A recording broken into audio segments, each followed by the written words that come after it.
the 1998 American League Championship Series. Tonight, it's Game 4, the New York Yankees versus the Cleveland Indians.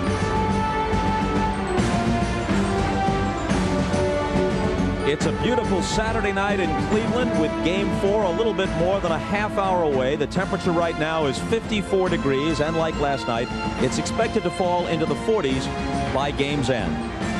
Hello, everyone. I'm Bob Costas. I'll be joined a bit later for the call of the game by Joe Morgan. The pitchers tonight, Dwight Gooden, 8-6 for Cleveland. El Duque, Orlando Hernandez, 12 up and 4 down for the Yankees. Each arrived here for this game by way of a difficult and interesting personal route. And Keith Olbermann and Jim Gray will tell you more about that in just a moment on the pregame show. But first, let's talk about the Yankees. Down 2-1, they're playing from behind for the first time all year. And it might be worthwhile to note here that since 1969, when baseball went to divisional play, adding another round of the playoffs, and in recent years, of course, with the wild card, there are now 3 rounds. In the past 3 decades, dating to 1969, the team with the best record in baseball during the course of the year has won the World Series only 7 times. The Yankees are trying to buck that trend. With more on that, here's Keith. Bob, thanks. Pick an era, and you'll find that the winningest team of that era always loses in the postseason, from the 1896 Boston Beaneaters to the 1995 Cleveland Indians. The 98 Yankees have already taken small measures today to try to avert that fate by making some lineup changes. Chad Curtis replaces the struggling rookie phenom Shane Spencer in left, and Tino Martinez, mired in an 0-for-13 slump with 6 strikeouts, has been dropped from 5th to 6th in the batting order. Jim Gray just spoke with the Yankee veteran Tim Raines. Thank you very much, Keith. Tim Raines, a leader of this ball club. Timmy, just how desperate of a situation is it inside the Yankee clubhouse? Well, I wouldn't say it's desperate. I think it's a must-win for us, though. I mean, we got to win here in Cleveland to take it back to New York. Joe Torre addressed the team yesterday. Has any player stepped forward and said anything to the team today? Oh, not really. You know, I think we still feel confident that we can come back. We've been in this situation before, back in '96, so we feel like we're confident that we can come back. Middle of the order has really, really struggled. How do you account for the inability to score runs? Well, I think when you have 2 good teams and 2 good pitching staff, you're going to have one team struggling one minute or another. So hopefully we can get those guys going, and hope we can get that done tonight. Dwight Gooden, a former teammate, who has the advantage? Him because he knows the hitter so well, or you guys because you know his patterns? Well, I don't think he knows this that well because we never really faced him. So I don't think... He watched you guys a lot. Well, he watched us, but I think it's the difference when you go out on the mound and you have to face guys. So I don't think there's really any advantage here. I just think it's how well we're swinging the bats. Tim, we appreciate you coming out. Thank you. All right, let's send it back upstairs to Keith. Thanks, Jim. Tonight, the Yankees will indeed be facing a former teammate, Dwight Gooden. 2 seasons ago, the Yankees gave Gooden a chance to revive a baseball career that had once touched greatness, but twice was almost destroyed by drugs. Now content in Cleveland, the Doc is able to reflect on his life's journey.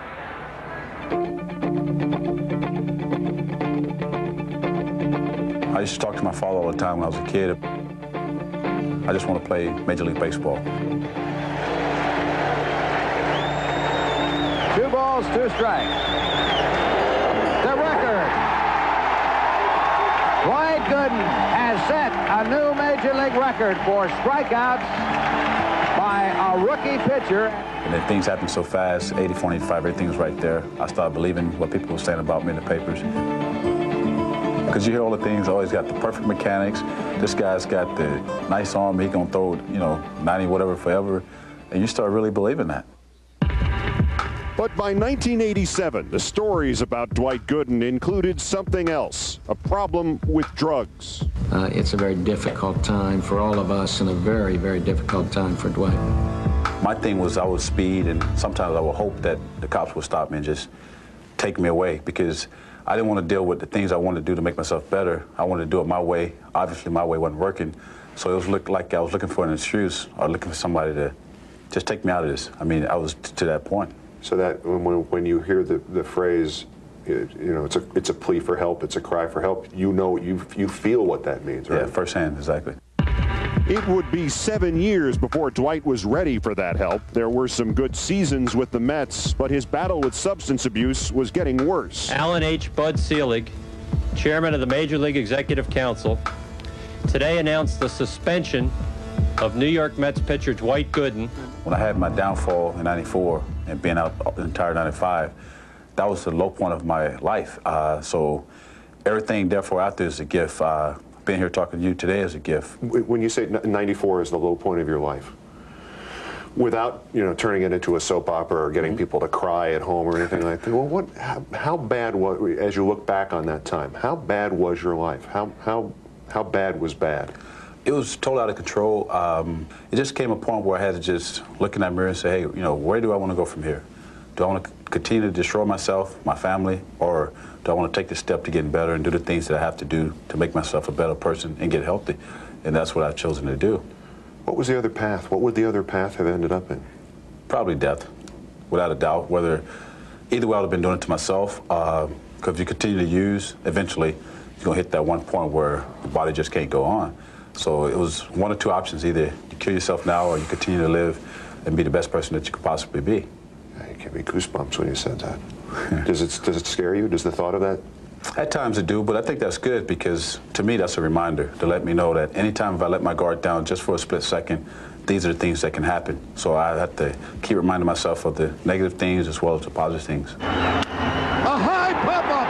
He's going to do it. At shortstop, Jeter on the outfield grass makes the catch. The Yankees win. The Yankees win. And Doc Gooden pitches a no-hitter. I remember the night before, my father was getting ready to have open heart surgery.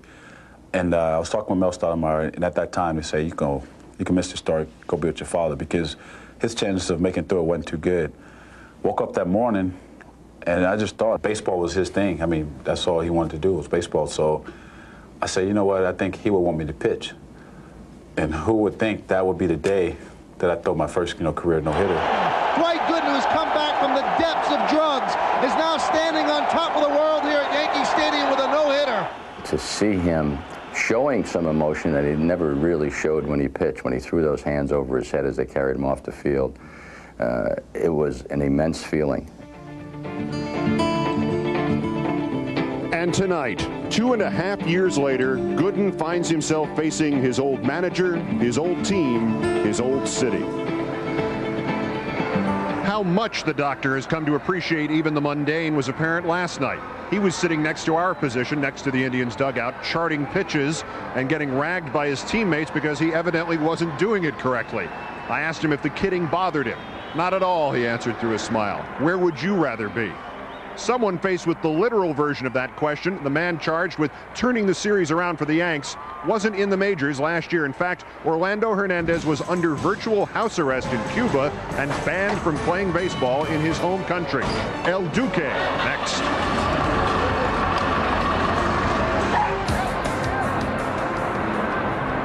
Tonight, as Tim Raines said earlier, is all but a must-win game for baseball's winningest team.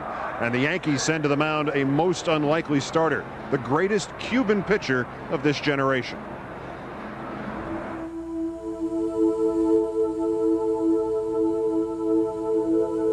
Imagine that your dreams are taken away. They forbid you to play the game you love. Your world is turned upside down. A national hero in Cuba one day, an outcast, a political prisoner the next. Last October, Orlando Hernandez could only watch from exile as his half-brother Livan became a baseball hero in America, setting playoff strikeout records, earning the MVP award in the World Series. The Florida Marlins have won the World Series. Less than 200 miles away, but a world apart from his own brother's glory, Orlando, living in a shack behind a friend's house, could only share the moment on TV. Yes!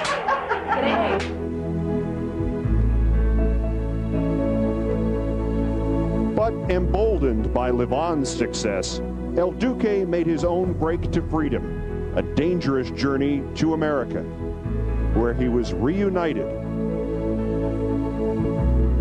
with his brother.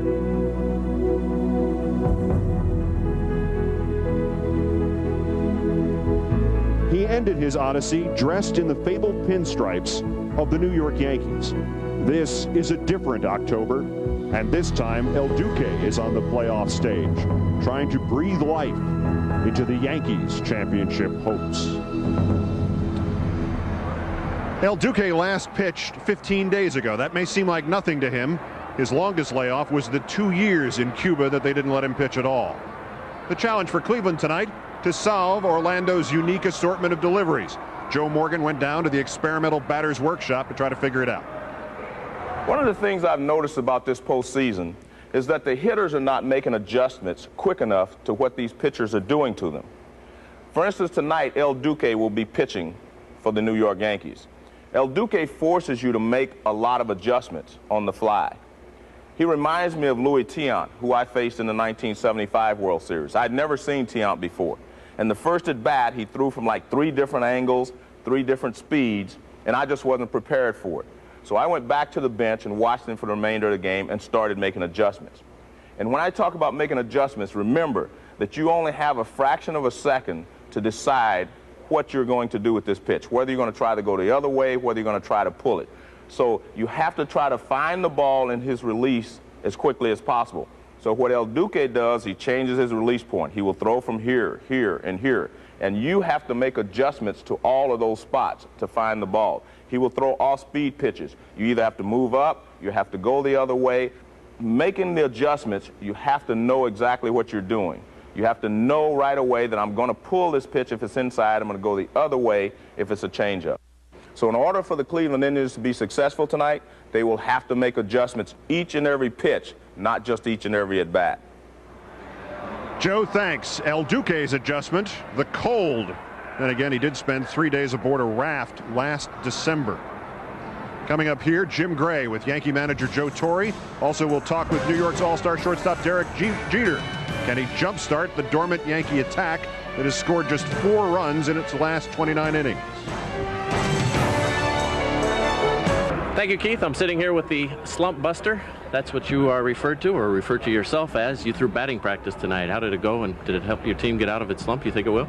We'll find out in a little while. I don't throw to the regulars, though. They don't trust me with the lineup. I just throw to the extra guys. Did you hit anybody? Not tonight. You've made some changes in the lineup. Shane Spencer is out. Chad Curtis is in at left field. Have we seen the end of Shane Spencer? Well, he's going to be a threat for us, hopefully, off the bench. He may pinch hit against the left-hander. We got a lot out of Shane Spencer. He had a couple of home runs in the division series, hit some balls hard in game 2, but he started drifting a little bit. It looks like he's just sort of lost his stroke. And Curtis, who's done a lot of good things for us this year, is back there and hopefully gives us some energy. Now you've also moved Tino Martinez down to 6th in the order. How long are you going to stay with Tino? No, he's my man. I mean, he led our club in RBIs 3 years in a row. He deserves to play. He's going through a little bit of a tough time now, but he's going to have to fight his way out of it. You'll stick with him to the end? As far as I'm concerned, hopefully the end's the end of this month. How much do you miss the threat and the bat of Darryl Strawberry? Well, we miss him emotionally, obviously. He's here, and he's sort of a stabilizer for a lot of people. We do miss him coming off the bench. We do miss him to be able to use him as a DH because he helps everybody around him. But knowing we weren't going to have him, you can't dwell on that because it really doesn't do us any good. Orlando Hernandez has not pitched in 15 days. How concerned are you about that? Well, I think if we get through the first couple innings, Jim, he should be fine. He has enough stuff to be able to shut down the Cleveland club. His location is going to be very important. And not having pitched in a couple of weeks, as I say, he's going to have to be able to settle in, and hopefully we can get that done soon. Andy Pettit potentially would pitch in a 7th game. That's the way it's scheduled as of now. How confident are you to put him out there based on what's happened in his last 3 playoff appearances against the Indians? Well, he didn't pitch well last night. He didn't have the good stuff. So it's tough to pitch well when you don't have good stuff. You know, right now he's scheduled for Game 7, and that's the way I'm looking at it. Is that subject to change? Everything is. I mean, day to day we subject to change. We changed the lineup today, and things could change tomorrow. In fact, the Boomer wanted to pitch today, and I looked at him for a split second until I realized I had no pitcher for tomorrow. The Boomer, of course, being David Wells. Last question, Joe. To Yankee fans who are out there who are semi-panicked right now, what do you say? Well, we've spoiled you. We spoiled us. You know, we're used to winning, and we expect to win tonight. Again, we respect the team we're playing against. But we have responded to challenges in the past, and I anticipate we'll do the same tonight. So is it or is it not a desperate situation in there? It's a very important game. I mean, until you've lost 4 games, it's not over. And with Wells and Cone coming up in Games 5 and 6, I'm pretty confident. Joe, thank you. Good luck tonight. Okay, Jim. All right, let's send it back upstairs to you, Keith. Thank you, Jim. Well, it is in fact the Braves fans who should be panicked. They have now lost the third game of the NL Championship Series to San Diego, 4-1. Padres rallying with 2 in the 5th against Greg Maddux. No team has ever rallied from a 3-0 deficit in an LCS or a World Series as the Padres go for the big upset. Meanwhile, no Yankee has been more consistent this season than all-star Derek Jeter. In only his 3rd year in the majors, the 24-year-old shortstop has become a team leader. But he's more than that. Derek Jeter is Yankee cover boy. The only reason you should not want to play in New York is if you're afraid to fail. I'm not afraid to fail. So like I said, in baseball you're going to fail 7 out of 10 times and then you're considered a Hall of Famer anyway. So envision yourself as succeeding. I mean, that's the only way. Otherwise you fail before you even put in that situation. All the guys have been around the game a long time. They say this is actually a 50-year-old guy in terms of baseball. Do you think of yourself in those terms, like you're one age chronologically, but you're another age in terms of baseball? You know, in 1996 we went to the World Series. I had to grow up very quick, and we had a lot of veterans on our team. Guys that go out of their way to help me out. Darryl Strawberry, Dwight Gooden, like big brothers to me. David Cohn, I talk to him a lot. You know, I have a lot of great teachers on this team, so there's really no room for someone to come in and act immature or anything like that. You have to grow up quick, and I played in a World Series, a World Championship team my first year, so, you know, I've been through a lot, and I'm getting old now. Do you feel that way? I feel like I'm getting real old. Why? I don't know. I can't do the things I used to do. Jeter fields, throws, got him! Oh, what a play by Jeter! I'm just joking. Jeter fields, snap, throws to first. Oh, what a play by Jeter! He did it again!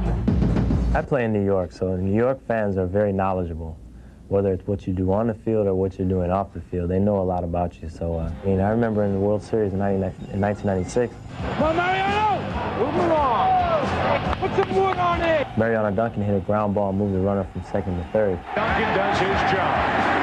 1 out. And he got a standing ovation. And I don't think you see that in too many parks. You know, they know what they're talking about. The flip side of that is what happened to Chuck the other day. Fryman squares the bunt and gets it down nicely. Martinez with the flip to first, safe as the ball rolls away. That was a very poor play to let that ball roll down there while you wait for an umpire to make a decision. That whole thing with Chuck is, I'm tired of hearing about it. I mean, we had so many opportunities to win the game and shouldn't even got to the 12th inning. So that's the last thing that they should be worrying about. If they want to boo, they should boo us for leaving so many runners on base. David Wells has pitched a perfect game. And there it goes to deep right. It is high. It is far. It is gone. The New York Yankees are the champions of the American League East Division. The greatest season in an American League year, 114 wins. All that was accomplished during the regular season, if the big prize does not happen, if the World Series championship does not happen, does that make this whole season meaningless?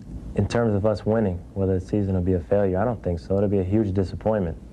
But we've accomplished a lot of great things this year, and everyone on our team expects to win the World Series. We want to win the World Series. That's our goal, and we're not going to be happy unless we do. But it doesn't make the whole season a failure. Mr. Jeter, welcome to the club, the getting old club. Don't hurt anything walking like that.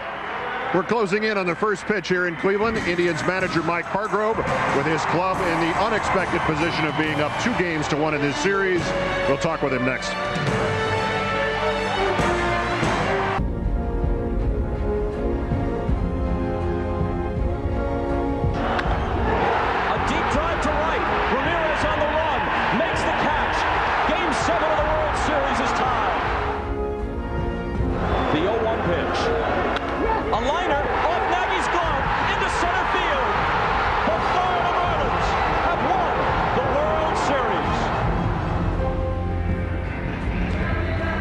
A night, a loss that still haunts all of Cleveland. But now, a chance to move towards a new ending.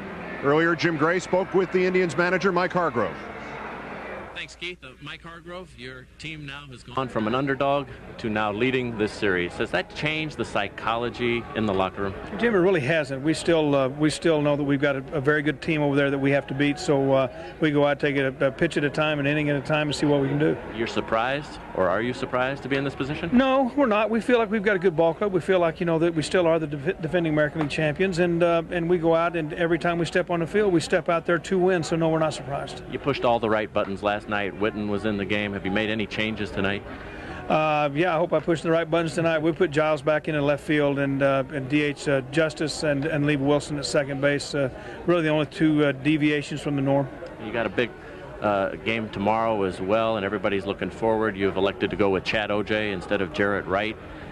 Why, and is Jarrett Wright finished? Well, no, Jarrett's not finished. Jarrett is still a very good pitcher. I'm going with Chad Ojai. He matches up well against the Yankees, has in the past. He's got good numbers against them. He came in relief for Jarrett the other night and pitched very well at Yankee Stadium. We'll put Jarrett in the bullpen and use him out of the pen right now, and hopefully we can get to the next round. You didn't throw batting practice today, did you? No, I didn't want to put him in a slump. Good luck tonight, Mike. Back outside to you, Keith. Jim, thanks, and forget not that Chad Ojai won 2 of the 3 games that the Indians claimed in the World Series last year. Well, we're less than 10 minutes from the first pitch here. Bob Costas and Joe Morgan will have that call. Jim Gray and I will join you throughout the action. Last night, of course, plenty of stars for Cleveland, and we continue our tradition of celebrating postseason heroes as Bartolo Colon and Jim Thome stunned the Yankees and rocked the baseball world.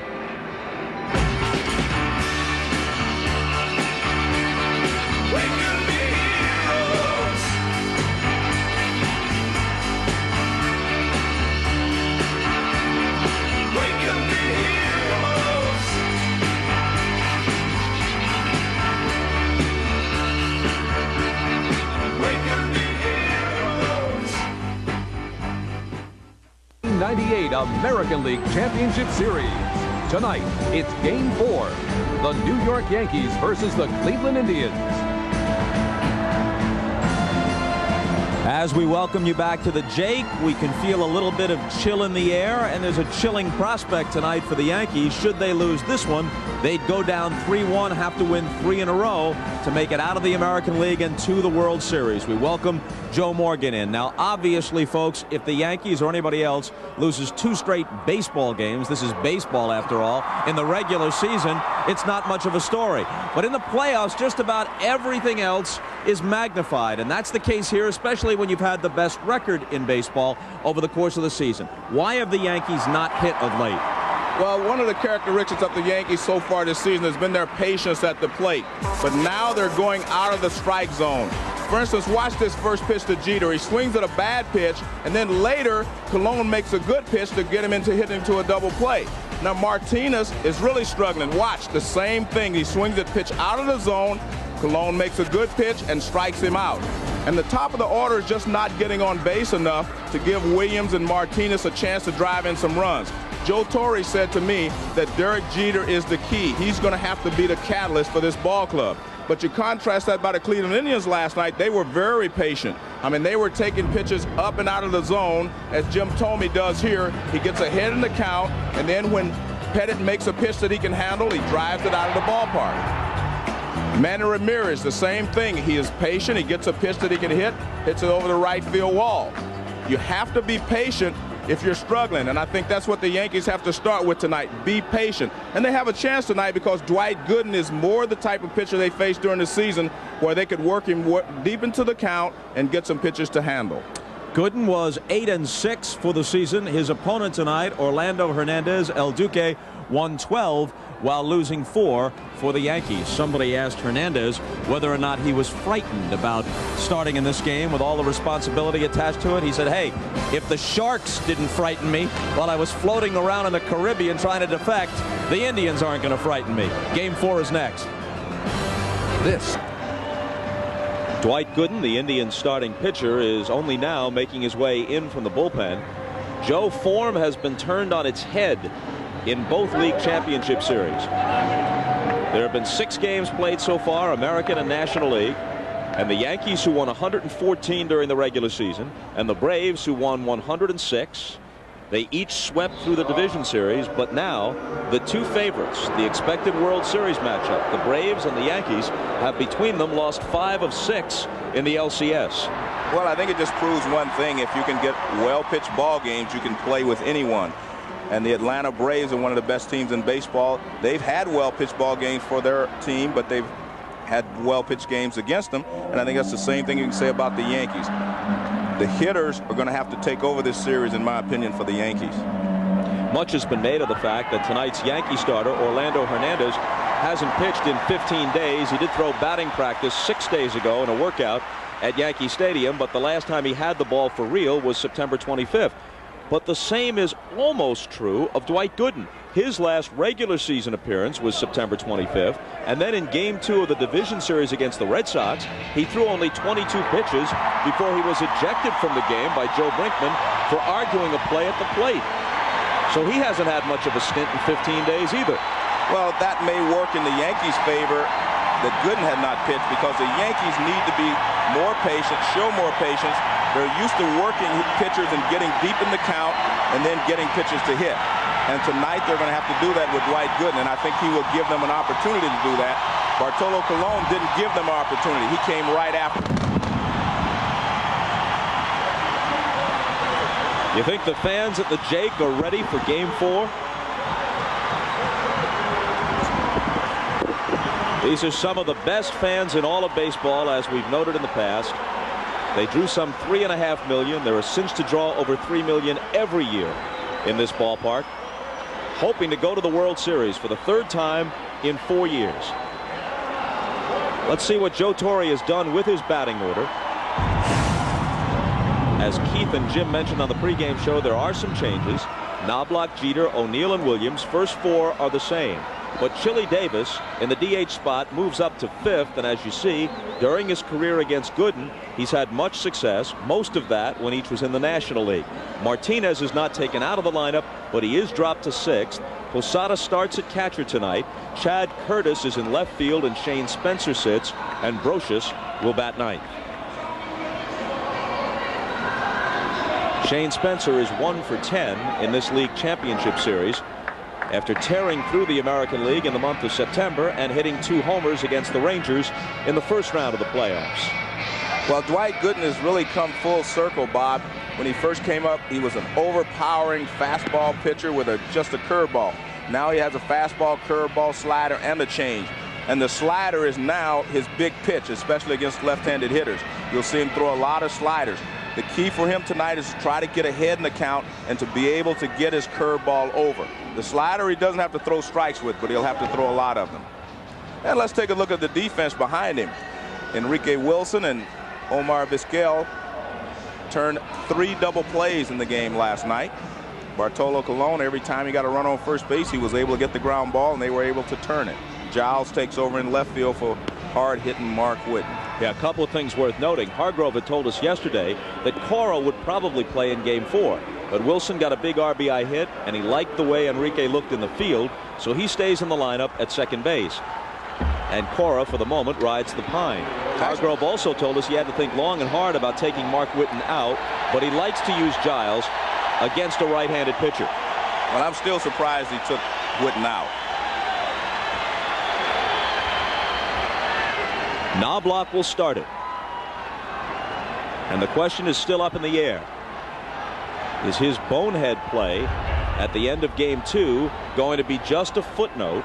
That's what it will be if the Yankees rally and win this series. Or will it be the turning point, the point at which a dream season began to go sour?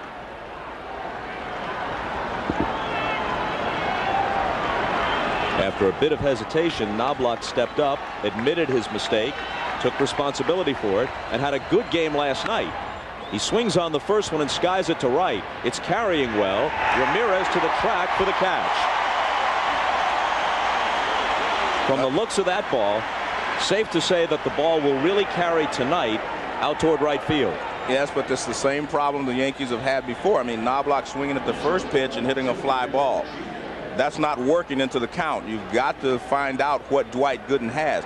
The leadoff hitter's job is to make him throw a few pitches so the rest of the team can see what he has on that particular night. But Knobloch hit the ball hard, and he did have a couple of hits last night, and he made some good plays in the field, so he was able to shake off the Game 2 misplay. Well, he had one hit and a gift, but he did at least get on base last night. That's right. He had an infield hit that could have been scored an error. Should have been scored an error. The throw clearly beat him, and Tomei dropped it. But he battled back yesterday. He showed a lot of class in the way he handled the diversity from the day before. 2 days before, I should say. 2-0 the count. Larry Young has the plate tonight. Tim Welke at first. Jim McKean at second. The crew chief Jim Evans at third. Ted Hendry's on the left field line. And on the right field line, John Shulock. Fouled away.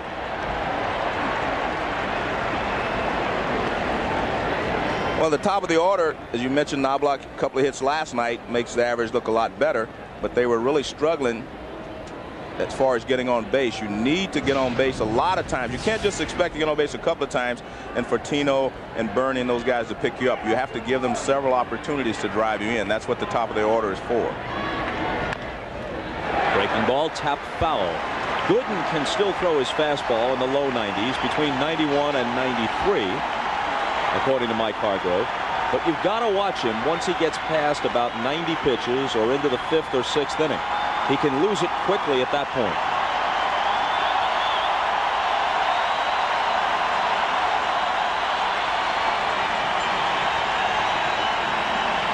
He can still be effective, but he's not the same guy who, as a young phenom, went 24-4 in winning the Cy Young Award in 1985 for the Mets.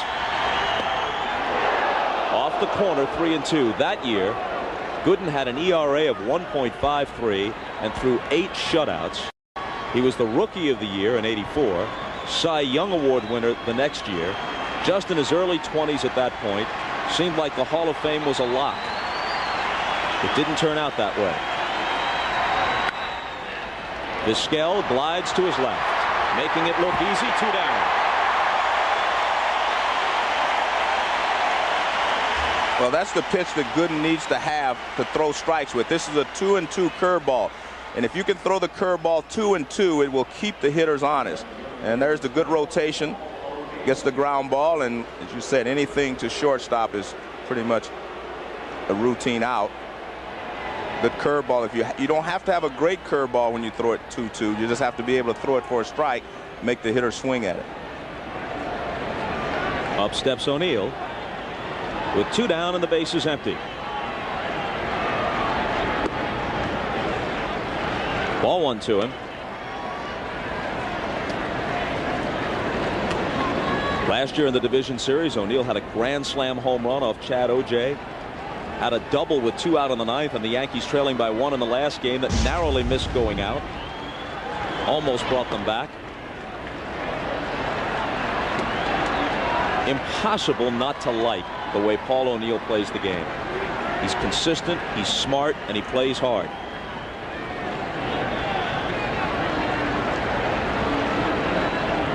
Now he's gotten ahead on the count, 2-0.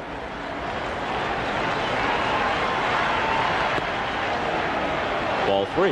But you can see the difference there in the Dwight Gooden that is pitching tonight as compared to the young Dwight Gooden. The young Dwight Gooden would have come right after him with a fastball. And this time he tries to spot the fastball low and away. Rookie of the Year, Cy Young Award winner, and All-Star, and no-hitter. I mean, he's done it all except win a postseason ball game. That one is in there. This is Gooden's 10th postseason appearance. As you say, he's never won in the playoffs or World Series. 0-3. He lost 1 LCS game as a Met and was twice beaten by the Red Sox in the '86 World Series. The 3-1 pitch is hit high in the air to right. Ramirez to the track, to the wall. It's out of here. Paul O'Neill doesn't need much hitting advice, but maybe he was listening to you. He went deep in the count, just as you said on the pregame show. Got into a hitter's count at 3-1 and rode it out of here into the jet stream in right field. Well, this is when the Yankees are at their best. They're a group of veteran hitters who are not afraid normally to hit with 2 strikes or a hit behind in the count. But Paul O'Neill is just a good hitter. We said this the entire series. He's one of the most underrated players in the game. Gooden being very careful with him. This is a slider. He's trying to get it down and in, and he does not get it down and in. Watch, slider that O'Neill catches before it breaks. And as you mentioned, the wind is blowing to right field. He didn't need a lot of help, but he had a little bit. Bernie Williams bounces it to Vizquel. Omar's second assist of the inning closes it out in the Yankee first, but the solo from O'Neill gives them a 1-0 lead. And now, the Yankees took a 1-0 lead in the top of the first last night and never scored again. That was all Bartolo Colon allowed them, and they lost it 6-1. Here's Mike Hargrove's lineup. Lofton, Vizquel, Justice, Ramirez, Thome at the top. Fryman hits 6th. Thome with the 2 home runs last night. Witten also hit 1. Ramirez had a homer and a double that hit the yellow line in straightaway center, narrowly missing a second home run. Giles, Alomar, and Wilson at the bottom of the order. Against El Duque, Orlando Hernandez. Well, he has a lot of pitches, a variety of pitches, and he throws them from a lot of different angles. Has a high leg kick. He hides the ball, but it's important for him to be able to get his curveball over the plate. Kenny Lofton just 1 for 15 in this series. Brocious almost on top of him at third base to guard against the bunt.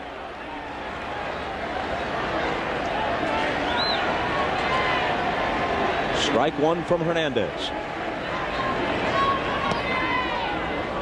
Breaking ball misses. As Keith Olbermann told you on the pregame show last October, El Duque's brother Livan Hernandez beat the Indians twice in the World Series. A pop-up wide of third. Let's see if it stays in. Brocious back, takes it. And let's take a look at the defense behind Hernandez. We just saw Brocious go over, but Chad Curtis takes over in left field today in place of Shane Spencer. 5 errors in 151 games.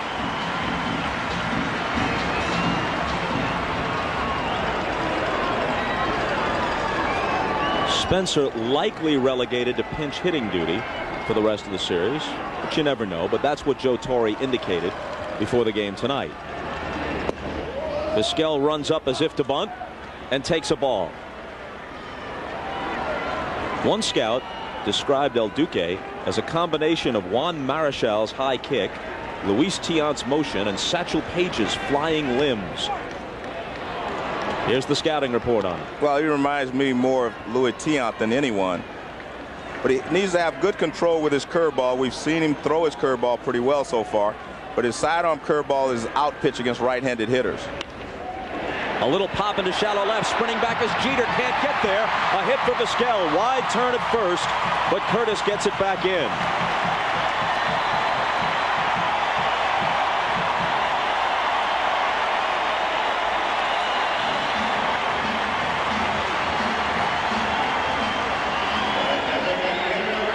Well, nothing you can do about this if you're El Duque. The ball is in, and he inside outs the pitch and hits a little flare down the left field line. Jeter gives it a good shot, but no way to make the catch.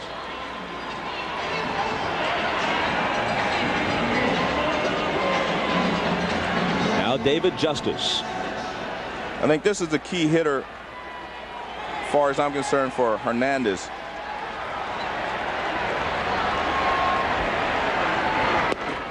Justice is a big-time guy. He likes this kind of stage.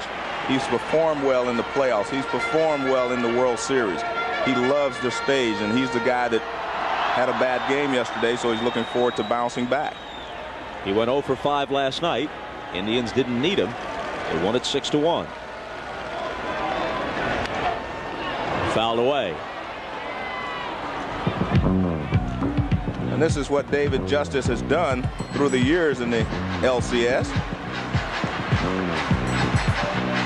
And he's 3 for 13 this year with a home run. And he had a game-winning hit in Game 4 up in Boston in the division series. The 1-1 pitch. But first, Vizquel is chased back. Something else Orlando Hernandez has in common with Satchel Paige: uncertain age. Nobody ever knew just how old Satch was. Hernandez says he'll be 29 tomorrow.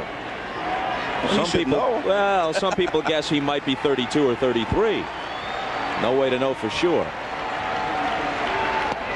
Swing and a miss.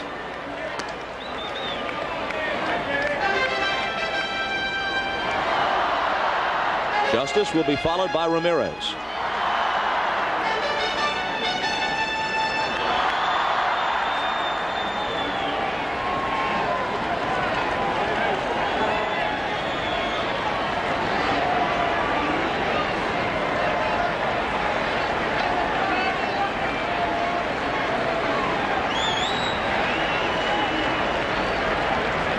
One-two pitch. Struck him out. Beautiful pitch there by Hernandez. Took a lot off of that pitch. Changeup moving down and away from Justice. Justice trying to pull it, trying to hit the hole on the right side.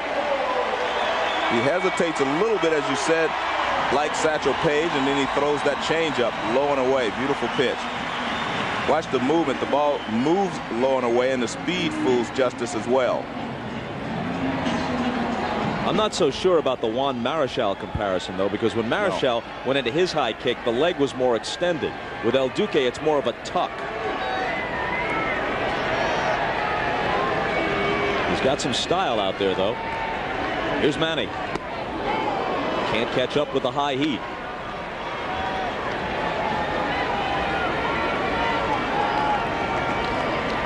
He closed the regular season on a tear. Had a stretch of 8 home runs in 5 games to finish with 45 for the year.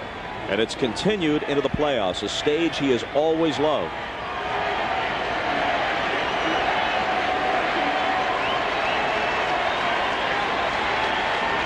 There goes Vizquel. Pitch is high. The throw is not in time. A smart play there by Vizquel. He waited until Justice no longer could use the hole over there on the right side. The left-handed hitting Justice, and then he takes off and steals the base. You can see he's going. He actually made a couple of movements before El Duque releases the ball. But he gets a good jump. Posada comes up and fires to second base, but you can see Vizquel clearly in before the throw gets there.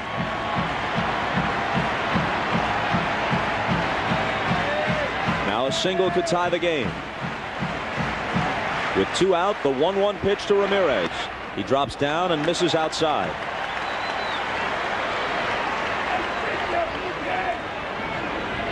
Ramirez likes the ball out over the plate.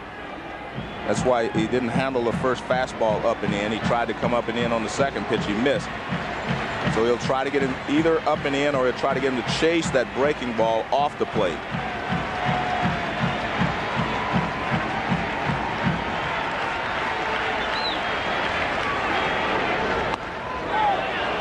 They check at first base, and they say he went around. Tim Welke with the call at first. Let's look at it. Well, he swung through the first high fastball. He took the second one, and he comes up and in again. And you can see that this is what Welke sees at first base. You'll see the barrel of the bat. Yeah, that looks like he swung. I mean, I'd have to agree.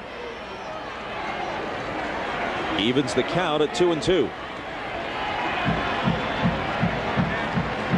That's the pattern that El Duque will use against right-handers. He will try to throw the fastball in and then get him chasing something off the plate away on the breaking ball. Man, he got away with one there. That was a breaking ball that stayed right in the middle of the plate. Now watch, he's trying to, after coming in with a couple of pitches, he's trying to throw this slider away. But it doesn't get away. It's right there in the middle of the plate, and Ramirez just misses it. Man, it was just sitting there, wasn't it? Look at this. I mean, right there, that is a big-time mistake, but hitters do not always hit mistakes out of the ballpark. You can see that ball just kind of rolls right into his zone.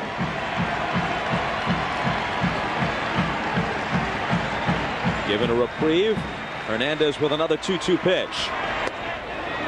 Full count.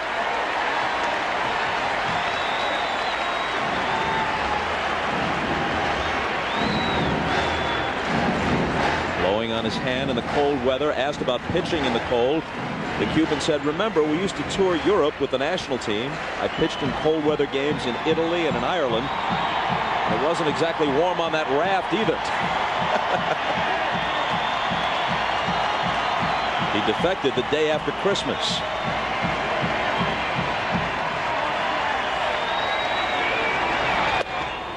Ramirez walks.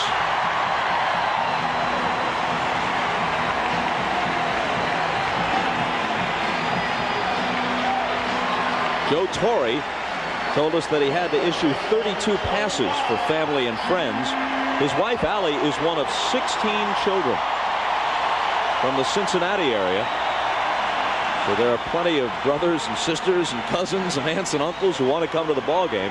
32 on Joe's pass list for the weekend in Cleveland. The Yankees had success against Thome with the breaking ball in and the fastballs in New York. We'll see how they start in here.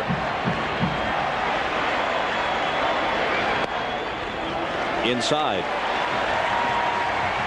And there you see what the middle of that lineup did last night. Look at that. 3 for 4, 2 for 4, 2 for 3 with home runs. And Jim Thome hit a couple of home runs out of the ballpark last night.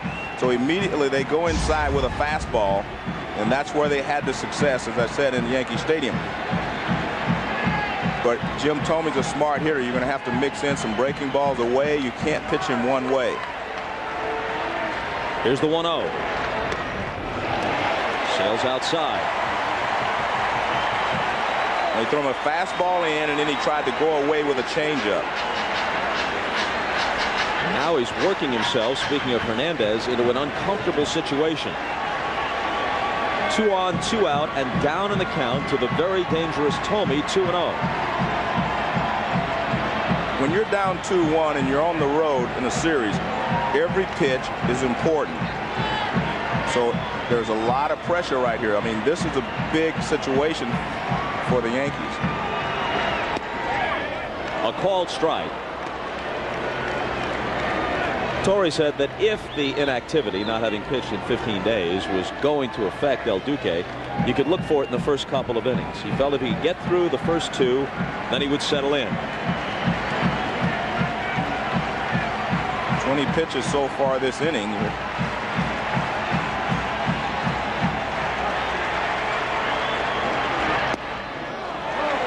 Three balls and a strike.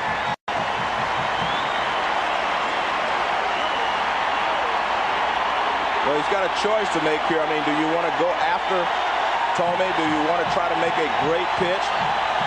And if you miss, you have Prime and a right-handed hitter coming up with the bases loaded.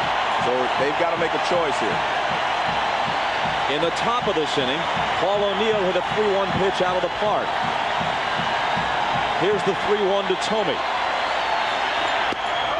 He tried to do the same thing. Loosened a couple of buttons on his shirt with that swing. Thome goes up and out of the strike zone on this 3-1 fastball.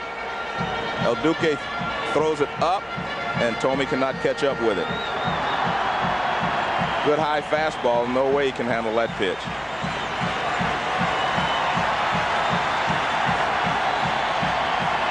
So Vizquel from second and Ramirez from first will be running on the pitch.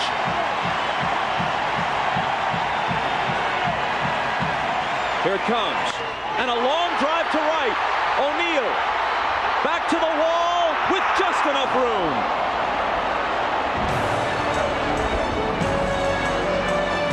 By a whisker, it's still 1-0 New York.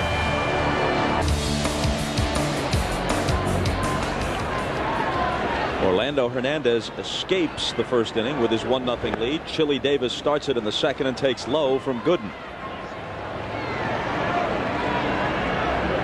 Mariano Rivera perhaps acting as the interpreter with Mel Stottlemyre, the pitching coach, in between.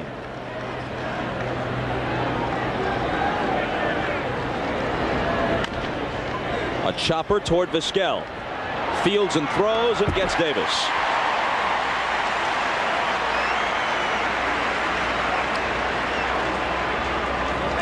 Let's take a look at the scouting report for Dwight Gooden. He's got to spot his fastball, and so far he's been able to do that. And he needs to throw his curveball over for strikes, not just be able to throw it and get them to chase it out of the strike zone. But first and foremost, he must remain focused against his former teammates. I know his adrenaline is flowing heavily here, but he's got to, stay calm and pitch this ball game and not just try to beat the Yankees. This is the first time the former Met and Yankee has ever pitched against a New York team. Tino Martinez hitless in this series in 13 at-bats, 6 of them Ks.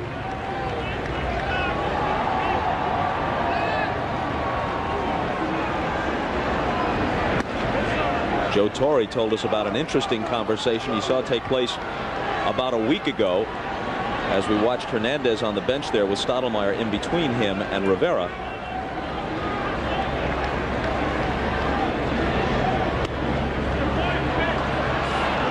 (3-0) the count, so Martinez gets ahead on the count. Well, he showed a little more patience in this at bat than he was doing last night. He was not working deep into the count. He wasn't sitting on pitches. I mean, I think if I'm Joe Torre, I'll let him hit 3-0 here. Well, he walks him on 4 pitches. Started to tell you about Hernandez talking with Hideki Irabu. Torre said, I looked up and there's Irabu from Japan and Hernandez from Cuba, both of whom speak through interpreters, and they're talking to each other. Down the right field line, just standing there, so it was a long conversation. No one else in the vicinity said, I have no idea what they were talking about or how they were communicating, but they were standing there for quite a while, gesturing, nodding, smiling. They've got their own code, I guess. Here's Posada.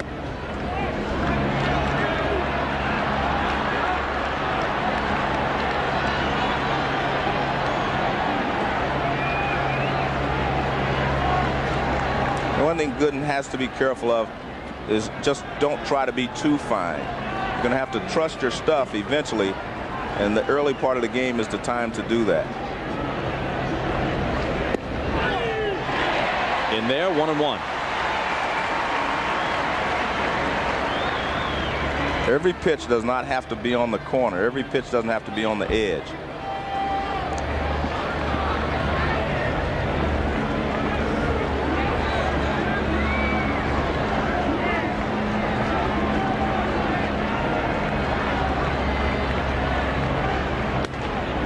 Fastball is high.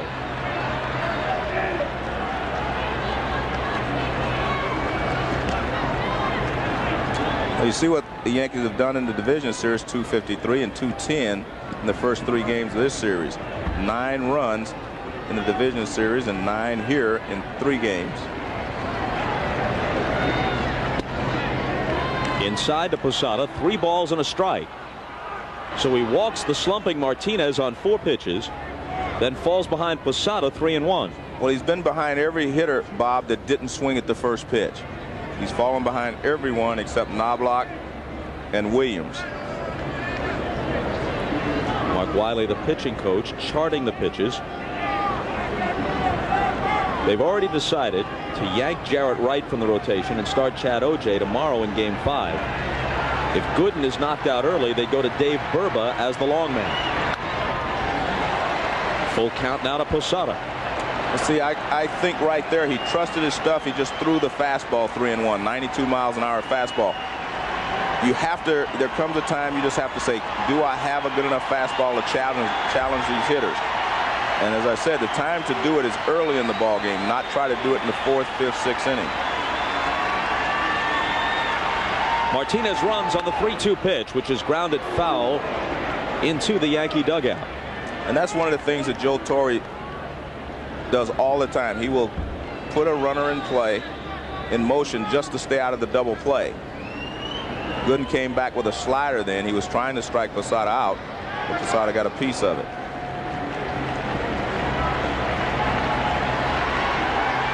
It always puts pressure on the defense when you put a runner in motion. Someone has to move, and it opens up a hole. He goes again, swing and a miss. Here's the throw from Alomar, way offline. Into the outfield it goes. Martinez pops back up and makes it to third. Strikeout, stolen base, and an error. Well, Alomar had more time than he realized.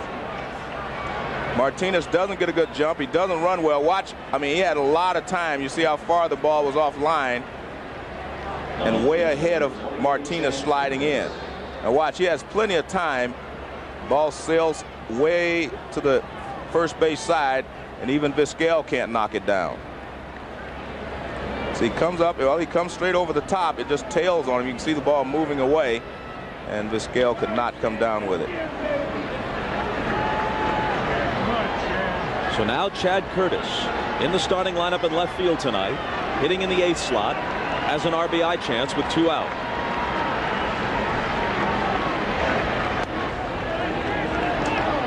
Ball 1.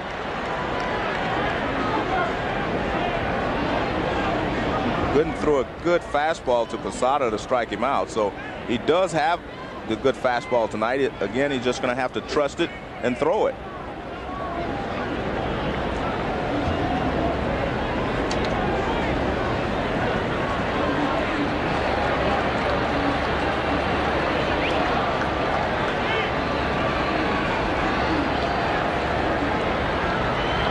During the season, the Yankees were one of baseball's best in this sort of situation. In the postseason, just 188 with runners in scoring position.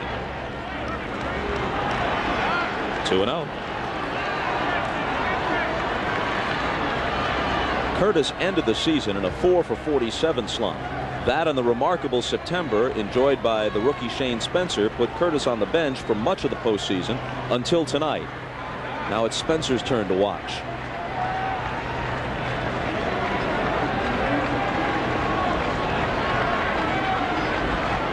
A walk, a stolen base, and an error put a man at third with 2 down in the second. And Gooden, struggling with his control, falls behind 3-0. Brocious is on deck. Only 2 of the first 8 hitters, as he had strike 1 on.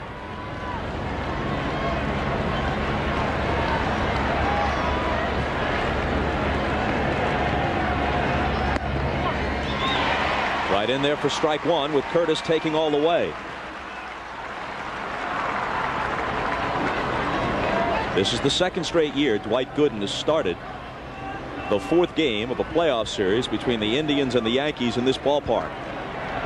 Said it was game 4 of the division series for the Yanks against Cleveland last time. A full count. He started against Oral Hershiser, pitched well. The Yankees couldn't hold a lead late in the game. Gooden got a no decision. 2 good fastballs in a row. Now it's 3-2. See what he comes with it.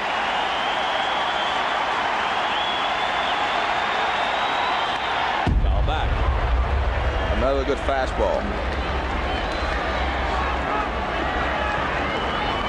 I think Sandy Alomar Jr. is going to try to get him to throw more fastballs. Good location and good velocity on the fastball. Look at the location.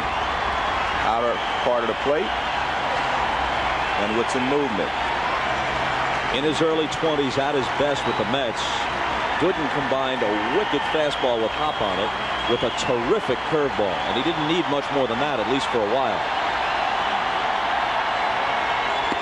He strikes Curtis out. Martinez is left at third. It's still 1-0 New York. Fryman, Giles, and Alomar in the Cleveland second. A few people have asked, so we'll answer. No, Travis Fryman is not the son or any other relation to Woody Fryman, the former Pittsburgh Pirate left-hander.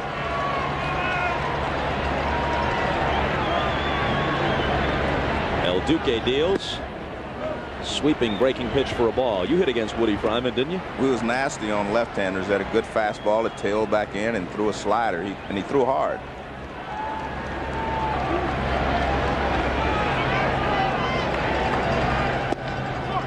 Also spent time with the Tigers, as I recall it. As did Travis Fryman.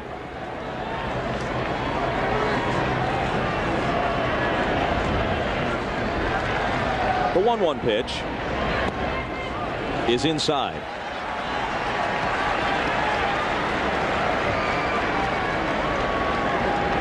That's Jose Cardinal.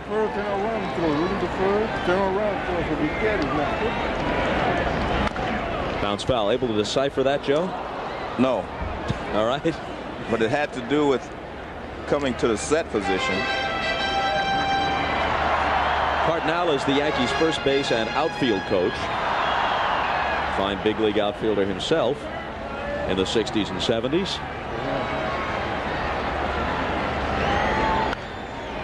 Out of play.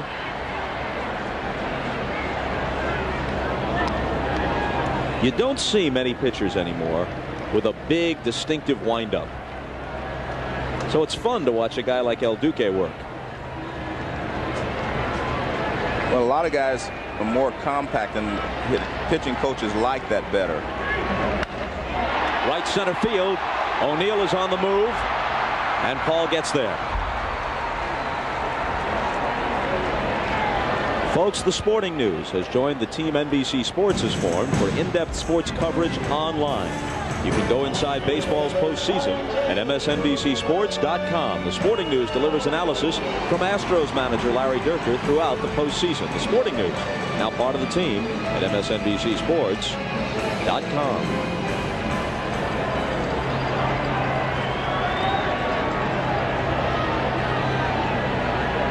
Brian Giles steps in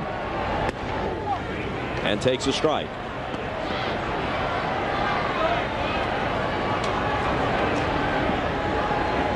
Those figures you see are from his Game 2 start.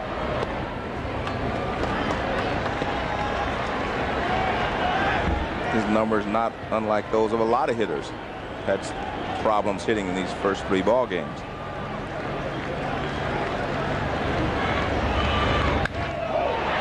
In center field, Bernie Williams. 2 flyouts in the Cleveland second. Let's go back to Cardinal and Stottlemyre and listen once again. That it's easy to time it. Don't let it be scanning time ahead. You just come in here, look in and go to the plate. Come in here, so hold that ball a little bit more and throw. Hold that ball a little bit longer and throw. Either hold that ball a little bit less and throw, and then he can break his reader. That's what I thought. We don't talk about it. Now we can tell what he was talking about. Yeah, basically what he's talking about is that he's coming to a set motion and making the same move to the plate with the same time. You know, pause. He's pausing the same time each time he comes to the set position. Making it easy for a base stealer. And what he's saying is he needs to vary that time. He needs to go quick sometimes. He needs to hold it a little longer, and then he can get into his rhythm.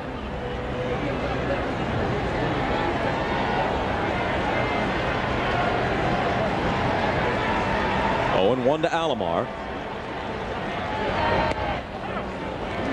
Quickly 0-2. Of course, as the Yankees first base coach, part of Cardinal's responsibilities is to study opposing pitchers to try and help his base stealers and base runners out. That's true, but he's also, as you mentioned, a defensive coach, so he's helping with the defense. And the defense here says if you get a runner at first, we have to hold him a little closer. Down goes Alomar. And Hernandez settles in with a 1-2-3 second. Still 1-0 Yanks. 1-0 New York as we go to the top of the 3rd inning. Bob, a lot has been made of the fact that the Yankees have no superstars. They're a team of stars. And that's great during the regular season. But when you fall behind and you get in trouble, you need someone to step up. I mean, you need a leader. And I think that's what the Yankees need right now. They need someone to step up and say, I'm the man.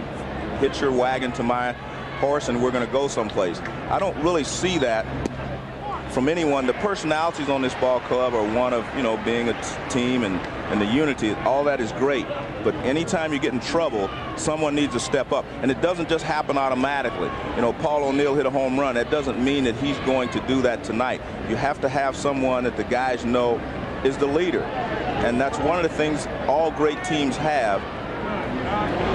And the Yankees have made a point of saying we do not have a superstar. I mean, you all know who the leader is, you know, when the Bulls take the floor or when Montana was leading a great team. I think all the great teams need that. The team leaders on this ball club seem to be the pitchers like David Wells and David Cone. Those guys seem to be the guys who always are willing to step up. And it doesn't mean that these other guys aren't leaders or not potential leaders. It just means that someone's going to have to take it upon himself and step forward. When you're in trouble is when you need a leader. When things are going great, you can just go along smoothly. The 2-2 to Brocious. Fryman will have a long throw. And he gets it to Tomey in time. Well, on your Cincinnati Red Clubs, that won the back-to-back World Series in 75 and 76, you had a few to choose from. You might do it. Bench might do it. Rose might do it. Or it could be Foster.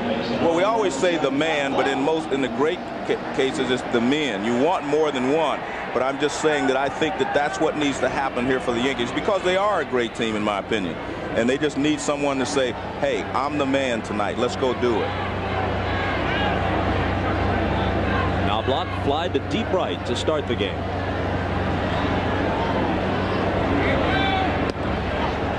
Called strike.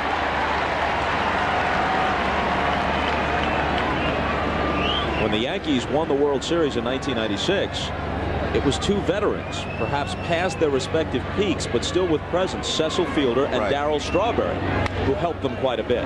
Well, they're the ones that really stepped up in that Baltimore series. You know, I mean, they were the ones that stepped up. And again, I'm not pointing fingers at anyone, but someone needs to step up and lead the way, because they have a lot of guys on this ball club that have the potential to do that.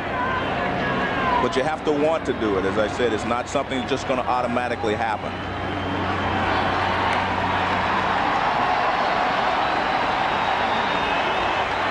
Gooden's ahead of Knobloch, 0-2. Jeter is on deck. 1-0 Yanks in the third.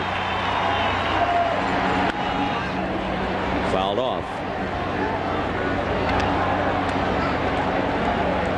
Well, as Knobloch hit .265 this year, Todd Walker, his replacement at second base for the Twins, hit over .300. In the short term, then, Minnesota didn't miss him. In the long term, though, he's an all-star caliber player. Definitely.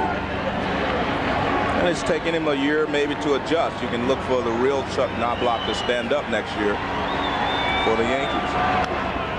Foul back again. We mentioned Darryl Strawberry a moment ago. In the early to mid-'80s, no team in baseball had two more highly regarded or two more charismatic young stars than the Mets, with Dwight Gooden and Darryl Strawberry. Each had his moments. Each was a hero at times. Both seem destined for the Hall of Fame, and neither will make it, and you have to wonder, what if? Good point, because I thought they were both going to make it together.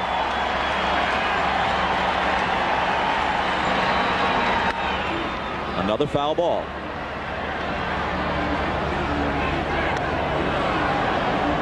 Well, there they are together. Strawberry, of course, on the left. Dwight Gooden. They're at the top of their game in New York. They weren't just good, they were so exciting to watch. The ballpark really stirred every time Darryl Strawberry came to the plate. And when Gooden took the mound, you didn't go for refreshments until the Mets came to bat. You wanted to see him work. Bob, to take that point leader one step farther, you know, if you were to pick the American League most valuable player this year, it's probably not going to be from the Yankees, and they had the best team. So that tells you that there's not one guy who leads them. And in most great teams, you always have an MVP from that team. Knobloch strikes out swinging after a long at-bat. Gooden has now fanned 3 of the last 4 hitters he's faced. Baseball tomorrow. We'll open it up, 4 o'clock Eastern time, Game 5 of this series.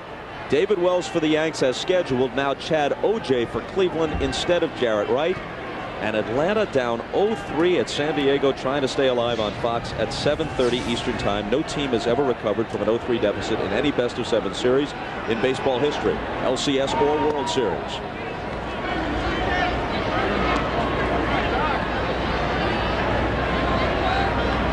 Ball 1 to Jeter. Jeter will probably be the highest-ranking Yankee in the MVP voting you were talking about, Joe.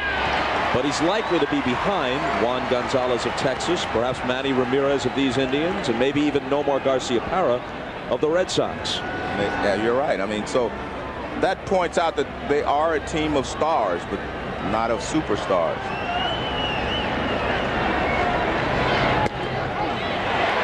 Got the corner. 1-2.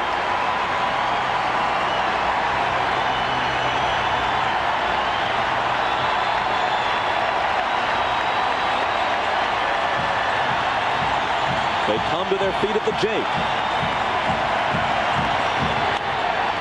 punch toward first. Thome shovels to Gooden. Down go the Yankees in order in the third.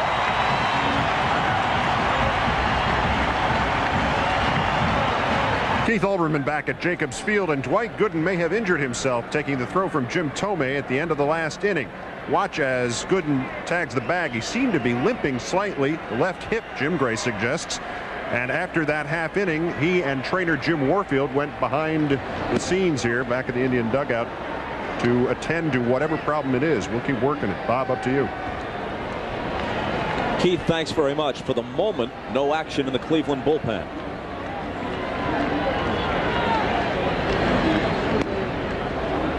One and one to Enrique Wilson. Let's see, some people stirring now. We'll keep an eye on it, see if anybody gets up and throws in the Cleveland pen. A line drive that is snared by Martinez. And Wilson is out to start the Cleveland third. Well, he gets jammed a little bit. That's why Tino is able to run this ball down. Gets in on his hand a little bit. And Martinez with a nice play at first base. He almost broke his bat, but he hits a line drive. Martinez playing in perfectly because he was well off the line.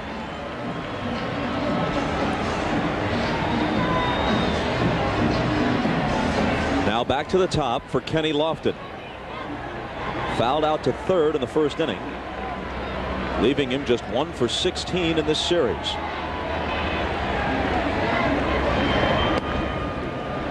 Takes a ball.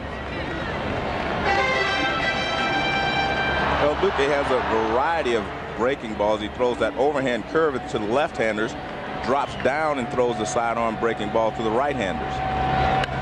Lofton hits it fair inside the line. Extra bases for him. Chased down in right field by O'Neill, and a one-out double for Kenny.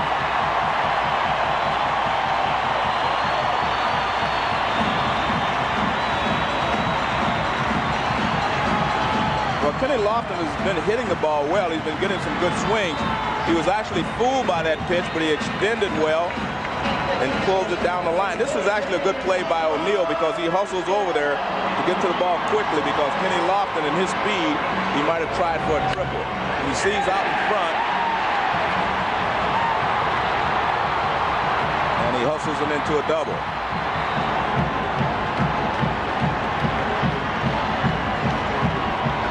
Now Vizquel, who dumped a little flare into left for a hit his first time up. Tries to drop a bunt, but it's foul. There's Dwight Gooden returning to the Indian dugout. No official report on what happened to him on that play where he covered first in the top half of this inning, but no one is throwing in the Cleveland bullpen, and our best guess is that Gooden will be back out there for the fourth.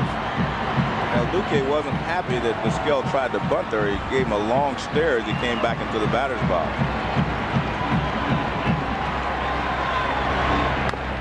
Check swing foul. So he's not supposed to bunt in a situation where a bunt might help in a one-run game in the playoffs? A lot of pitchers do not like you to bunt in certain situations. Pitchers have their own code.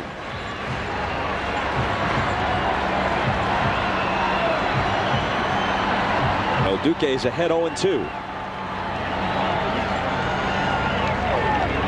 Time is called.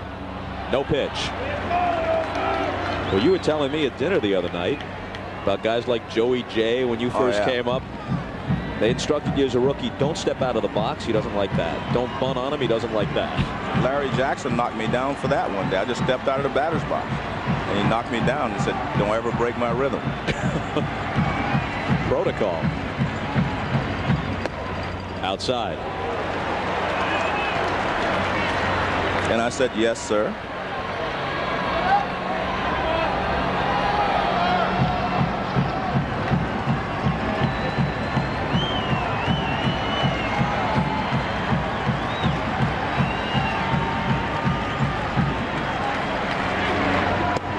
Inside, 2-2.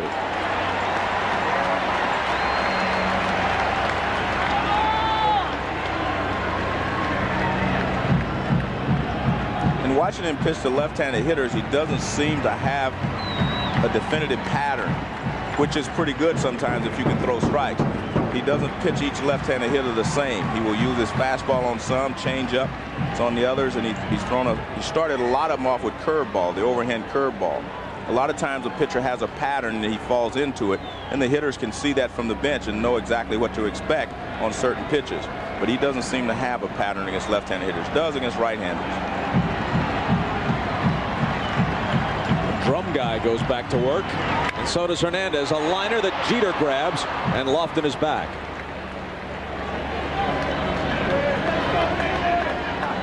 Two out, and it's up to Justice. It's a little breaking ball, a slider, not the curveball. That's a slider over the outside part of the plate. The scale just slaps at it and lines it to shortstop. Good base running by Kenny Lofton. He knew exactly where Derek Jeter was playing, and he got back quickly. Justice struck out in the first.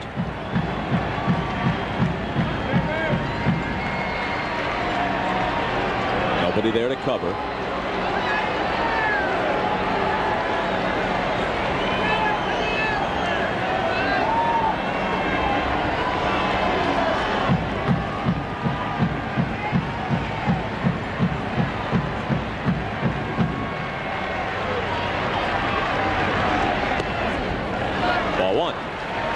Take a look at the scouting report on David Justice as he lays off that changeup that got him out last time. You have to come inside to keep him honest. He'll chase some pitches up and out of the strike zone. He will chase some off the plate. We saw him do that against El Duque in the first inning. Chase that changeup away, down and away. 2 balls and no strikes. Generally, Hernandez is very, very composed. This is a big situation for him, though, Bob. Your team's down 2-1. You're on the road. If you lose, they're down 3-1, which is very difficult to come back from. 2-0 pitch is in there. In fact, David Cone said the most outward excitement that he's seen El Duque display was on his first day in a big league clubhouse. It blew him away. Cone said from the gloves and the shoes all piled up in the lockers, seemingly an unlimited supply, to all the food on the buffet, the beautiful trainer's room, you could see that El Duque was amazed after all those years with the Cuban national team.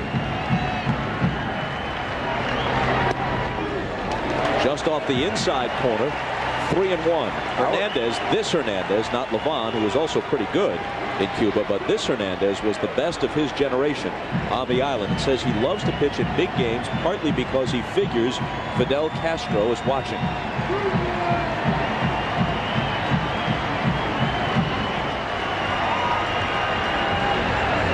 .3-1 pitch, bounce back to the mound. El Duque has it, runs it halfway to the bag before flipping to Martinez, and they're out of the third.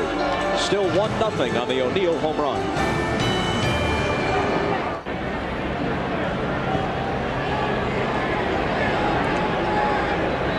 Dwight Gooden back to work. O'Neill, the man who hurt him with the home run in the first inning, leads off here in the fourth. You can see Dwight Gooden, 49 pitches, and Mike Hargrove starts to get concerned when he gets around 90 pitches. So he really starts to watch him closely then. This is foul down the left field line. A ball and a strike.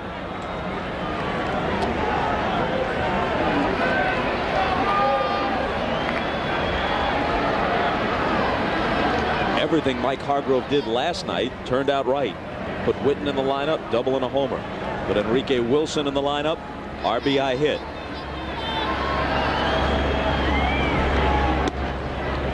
Outside, 2-1.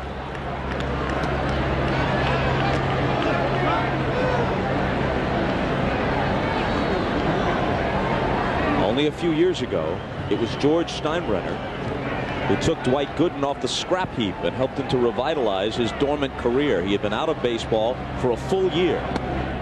It would be ironic if Gooden put Steinbrenner's team in a 3-1 hole tonight. Gooden had to sit out the whole season in '95 for violations of his aftercare program and Major League Baseball's drug policy. The boss gave him another chance and did the same for Darryl Strawberry. The 3-1, the count on which O'Neill homered. This time he takes a strike. Well, Gooden went after him differently this time. Last time he tried to throw a slider inside. He didn't get it in. This time he goes with the fastball, and he keeps it down. And he has hit Gooden well over his career. Here's the 3-2. And he draws a leadoff walk. Well, after throwing 49 pitches at the beginning of the inning, he threw a lot of extra pitches here. Fastball away. Another fastball away. There's the breaking ball inside. Good fastball there, and another fastball off the plate inside.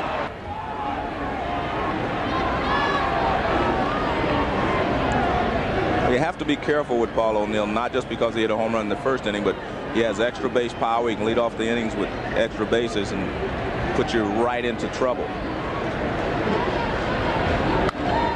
Williams fouls the first one away. The walk to O'Neill was Gooden's second. He struck out 3. Bernie has seen 2 pitches. He grounded out on the first one, and he fouls this one away. And Dwight has thrown him 2 fastballs to start off each at bat.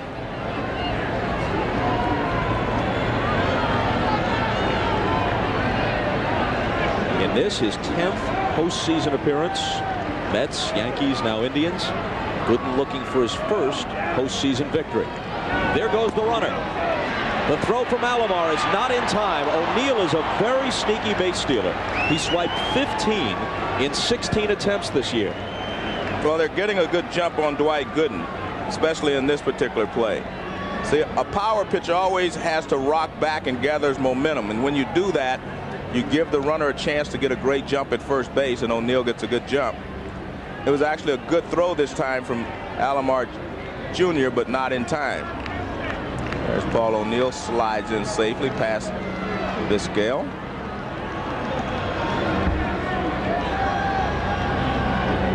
And the 1-1 to Williams, way high.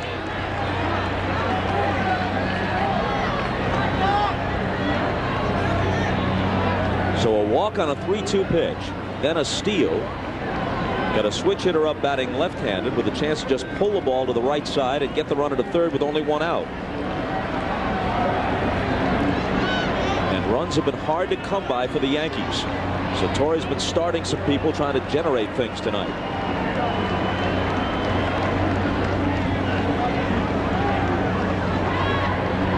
Well, Joe says he always likes to put runners in motion. He likes to hit and run. He likes to do those things, but he didn't have the opportunity last night because Colon was so dominant. Williams couldn't stop. 2-2. Well, Torre ran Tino Martinez earlier, and now Paul O'Neill steals a base. Willie Randolph, the coach, at third. O'Neill, the runner, at second. Williams, the hitter, with a 2-2 count.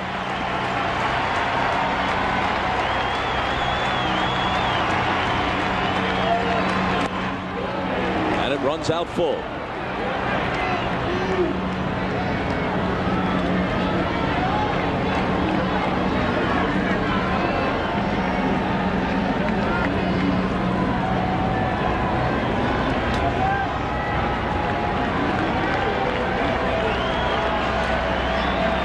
Chili Davis waits on deck.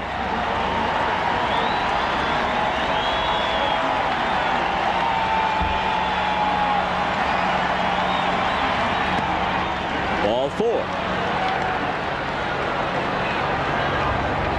Folks, premiering next Saturday night. He's back. The man who can beat anyone returns with something missing, his mind. What's your last name? It changes every week. The Pretender season premiere, NBC next Saturday.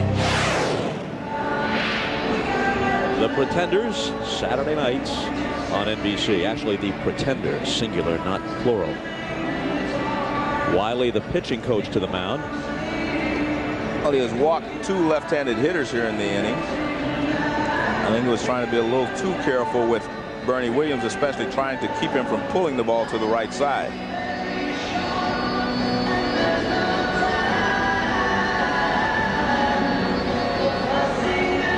Davis will be the hitter.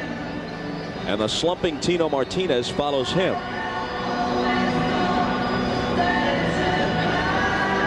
Torrey moved Davis up to 5 and dropped Martinez, the number 5 hitter all year, to the 6th slot tonight.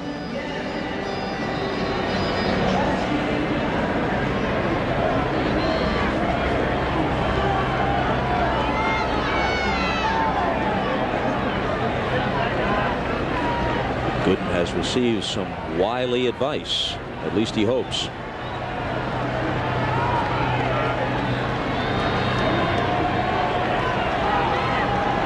O'Neill at second, Williams at first, and Gooden works to Davis. A liner to left, down the line, Giles on the run. It lands fair and bounces up into the seats. O'Neill will score. Williams is racing behind and doesn't realize that he's going to be sent back to third base on a ground rule double by Chili Davis, who goes the opposite way to give the Yankees a 2-0 lead, and they have runners at second and third, still nobody out. Well, Dwight starts Chili off with a high fastball, and Chili goes the other way. He's actually a little late on it, but he hits it in a good spot right down the left field line. Giles gave chase, but he could not get there. The ball bounces into the stands for a ground rule double. Giles playing over towards left center, no way for him to get there. And they got a break that the ball bounced into the seats, because otherwise Williams would have scored. RBI spot for Martinez, who has had exactly 4 RBIs in his last 90 postseason at-bats. You still have to be careful with Tino, even when he's in a slump, because eventually he's going to break out. So you have to be careful. You have a base open. 2-0. Tino is hitless in this series.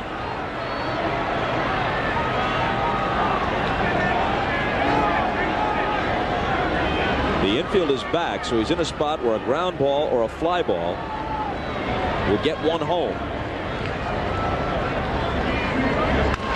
Hit sharply and foul. That's exactly what you want to do if you are Tino Martinez, as we take a look at Dave Berber warming up in the Indians bullpen. With runners at second and third and no one out, your job is to pull the ball.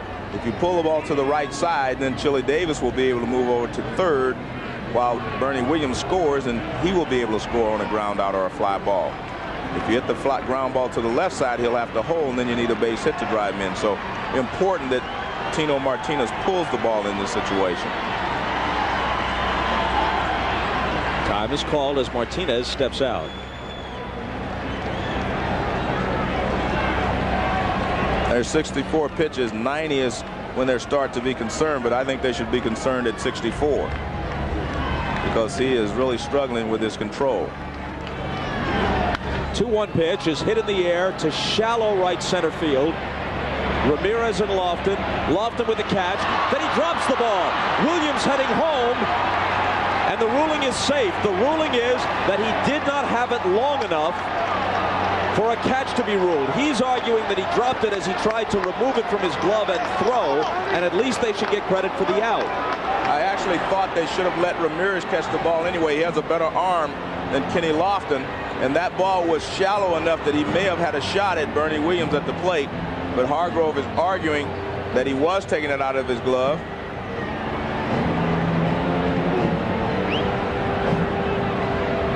Jim McKean is the ump at second base. This is at full speed now on this replay, so this is what the umpire saw. Well, that is a catch, but you have to control it. You have to be taking it out of your glove, so if you use the proper interpretation, see, he does have it, and he's trying to transfer it, but you have to be taking it out of your glove. See, he brought it from his right side towards his left, but you have to be taking it out of your glove. Hargrove has had his beef. I think it's a catch. Well, but the rules say, in theory, you can catch a ball one-handed like that, trot all the way to the infield and drop the ball, and it can be ruled a no catch because you're not taking the ball out of your glove. But he was in the process of transferring it from glove to hand. He brought it from his right side to his left. They're saying that he wasn't transferring it. The Yankees now lead 3-0. And the hitter is Posada. Davis held second. Martinez at first on the error. He gets credit for an RBI. They assume it would have been a sacrifice fly.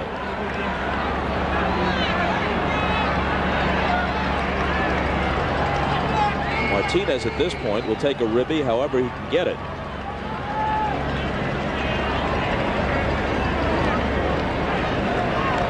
Two on and two in the fourth.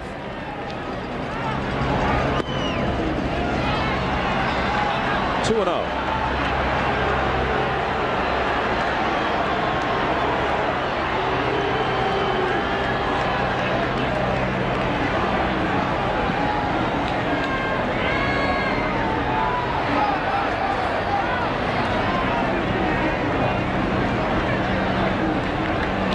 Struck Posada out the first time Jorge batted. He fouls it back.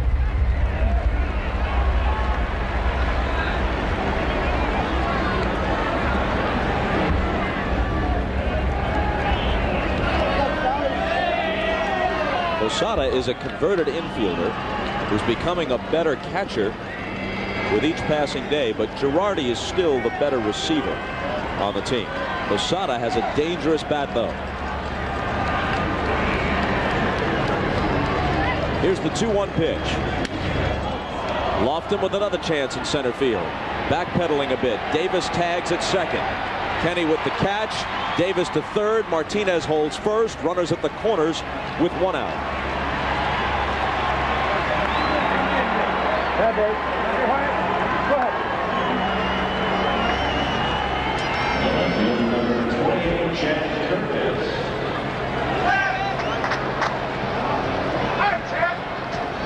Gooden struck Curtis out his last at bat. He needs another strikeout here.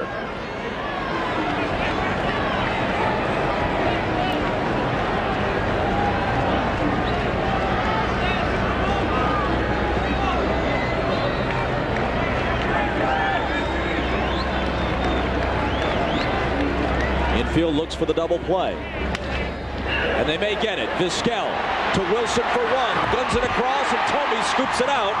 And they're out of the inning, minimizing the damage. But they still trail 3-0.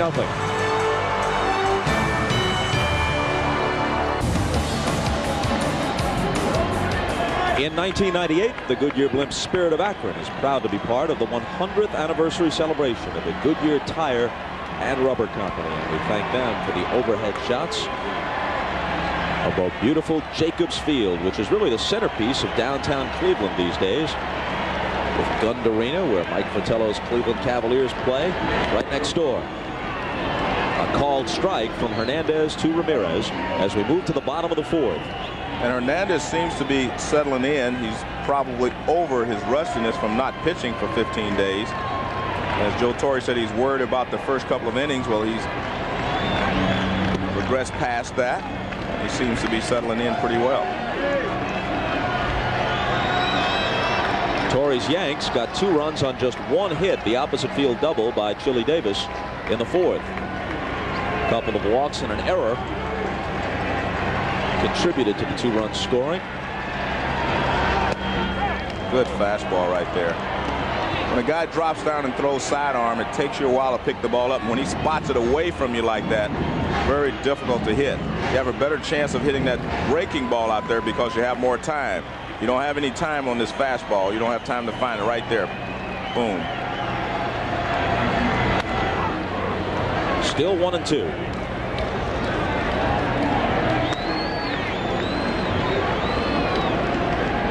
We talked about Joe Torre's pass list. 32 of them here in Cleveland. Manny Ramirez has to hand out many freebies when this series goes back to the Bronx, if it does go back to the Bronx. He's from the Washington Heights area of New York. Lots of friends come to see him play. He goes down swinging. He has been more effective with the fastball against Ramirez than he has the breaking ball. He starts him with a breaking ball on the corner, but then he misses, and another fastball right out there on the edge. Back inside with another fastball, and he finishes him off with a fastball in. Third strikeout for Hernandez. Thome flied to deep right his first time up.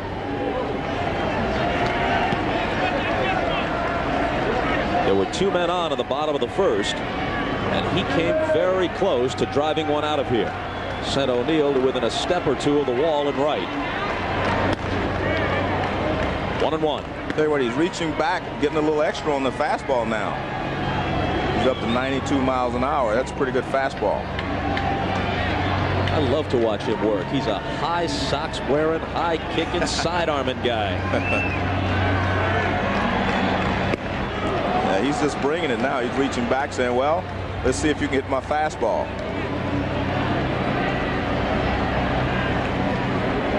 Here's another fastball. This is 91 miles an hour, but he's just reaching back and saying, I'm going to let it go until somebody shows me they can hit it.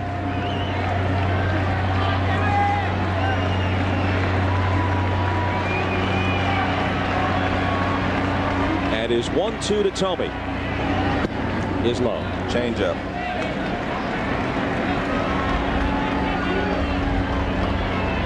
Take a look at this motion. This is the side from the first base side. Look how high he gets his left knee up to his shoulder.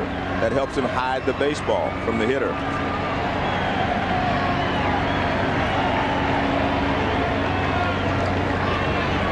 Hernandez, as Keith Olbermann told us on the pregame show, was banned from Cuban baseball, where he was a great star, for 2 years. They suspected he would defect, especially after his brother Levon did.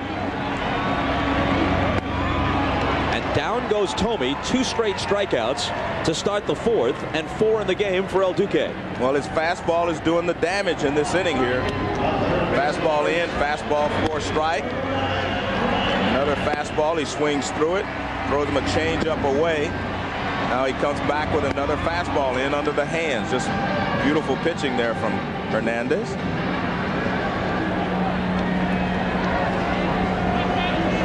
Ultimately, Cuban authorities were right. They suspected El Duque would defect, and he did. He was offered a U.S. visa and at first declined it for business reasons. Established residency in Costa Rica. That way he could become a free agent rather than be subject to the baseball draft.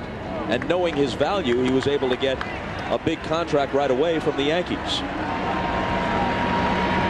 But he's paying off because they do not have to spend a lot of money to develop it in the minor leagues. He spent a little time down there, and now he's here pitching in the 4th game of the League Championship Series. Inside, 3-0. He got his chance to make his way into the starting rotation in early June after David Cohn missed a start when his mother's Jack Russell Terrier bit him on the index finger. Yankees are actually thankful that the Bowser took a nip out of Cohn, only cost him 1 start.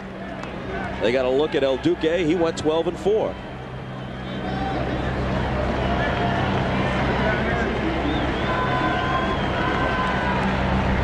Here's the 3-1. Fouled off. Now we're thinking ahead here, Joe, but considering Pettit's problems, if the Yankees get a comfortable lead in this game, do you get Hernandez out of there maybe after 6 or 7 innings on the possibility that you want him well rested in case you want to bring him back as your Game 7 starter if it goes that far? Well, I mean, that's a possibility, but Joe Torre says he's going to stick with Andy Pettitte. A mile-high pop back of the plate. Posada has it. Yeah, he says he'll stick with Pettitte. He also told Jim Gray everything is subject to change. No change in the score. Bob, just to take your story about whether he would pitch Game 7 or not, he is a big game pitcher. He's pitched in big games before. The biggest game on the island is when his team would play against Ray Ordonez's team of the Mets. And as you mentioned, Castro, everybody would turn out. And he said that was the biggest game. And he said this kind of reminds him of that type of a game. So he knows how to pitch under pressure. On to the Yankee 5th. And Gooden gets ahead of Brocious 0-2. And that's unusual. He has been behind so many hitters. He walked a couple of hitters last inning, and that has been his downfall. And the Yankees have been very good at making him work. I mean, they've made him go deep into the counts, and basically he's walked the hitters and gotten himself into trouble. There is 3 bases on balls. I mean, that's where his problems have started. They have not really hit him that hard, but he's helped them out a lot. Well, in fact, the Yankees have only 2 hits. And the one by Chili Davis, was kind of an off-field jam job. The other was a homer to right by O'Neill. 3 runs on 2 hits. 1 and 2. The Indians also have 2 hits. A bloop single by Vizquel and a double from Lofton. This is nice 0-2 pitch. Kind of a wake-up call. 0-2, fastball up and in. Don't lean out there on the curveball. Right field. Back from first is Tomey. Over from right is Ramirez, and nobody has a play.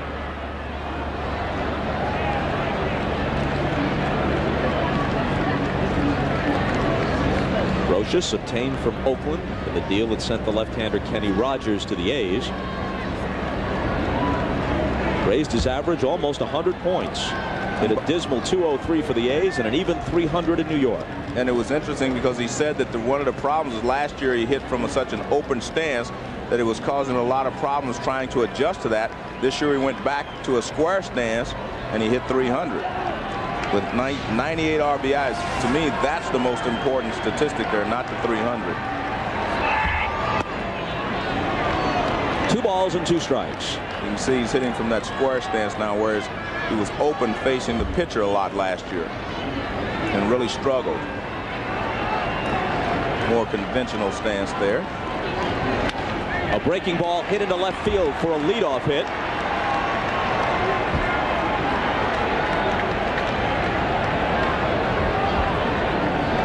Rochus is 1 for 2. The Yankees' 3rd hit off Doc Gooden. Well, this is a pitch that he wanted to get him out with. That's why he threw the 0-2 fastball in to keep him from reaching out there to get this breaking ball. But it's a slider that's pretty much in the middle of the plate. A lot of times when you hit from an open stance, you have much more movement than there. You can see that he pretty compact swing right there.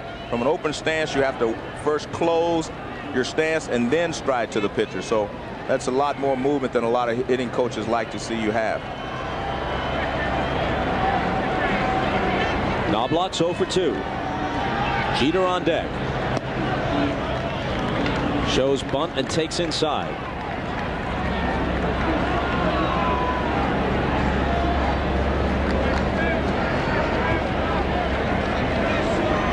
Mike Hargrove has Burba the right-hander and Poole the left-hander getting ready.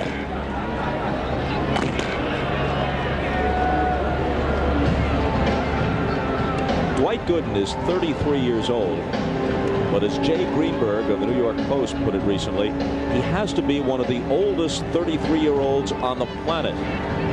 Came up to the big leagues at age 19. He knew stardom. He knew dismal failure, actually personal humiliation. He's come back. Been a long trail for him.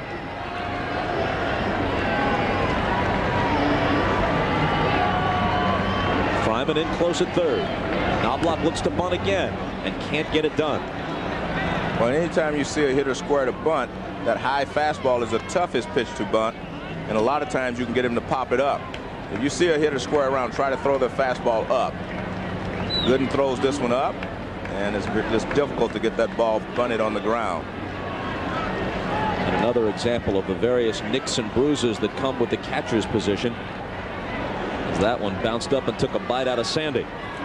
Bob, you talk about all the problems that Dwight Gooden has had.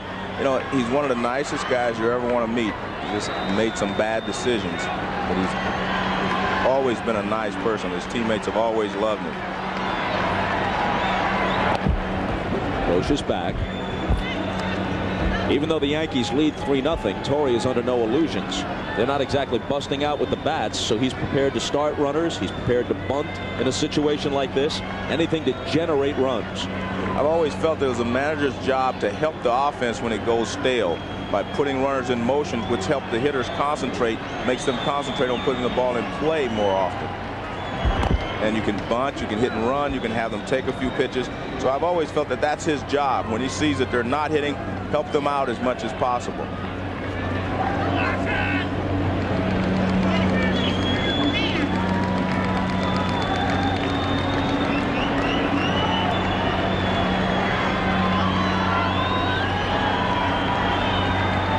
Looking to bunt, pitch out.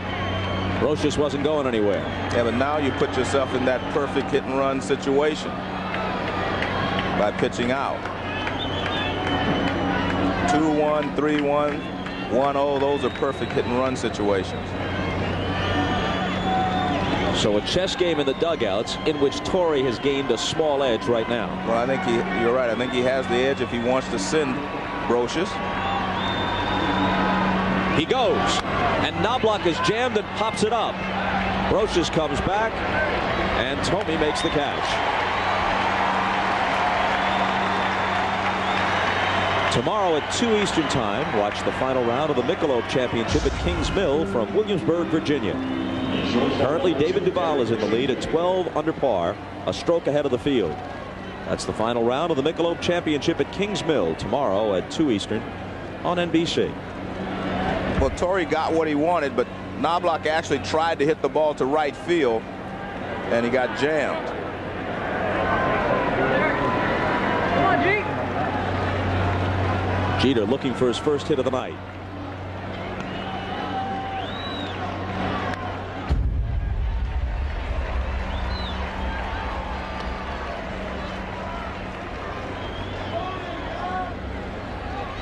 And Derek Jeter is a good hitter that basically tries to go to right field. He's improved every year with the experience that he's gained from playing here in New York.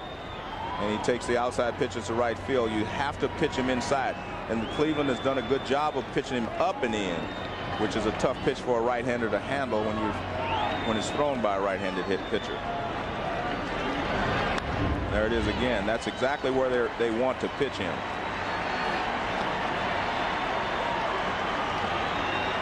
0-2 the count to Derek. All-star and matinee idol in New York. Popping up all over the place on magazine covers, including GQ during the season.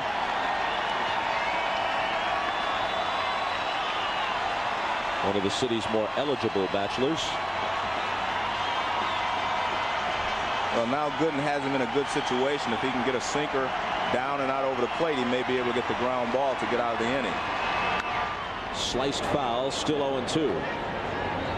When you look at Jeter and what he does at the plate and how smooth he is in the field, hard to imagine how green he must have been in A-ball at Greensboro in 1993 when he made 56 errors at shortstop in A-ball. Bob, some of those infields on A-ball are very difficult to play. Bad hops everywhere.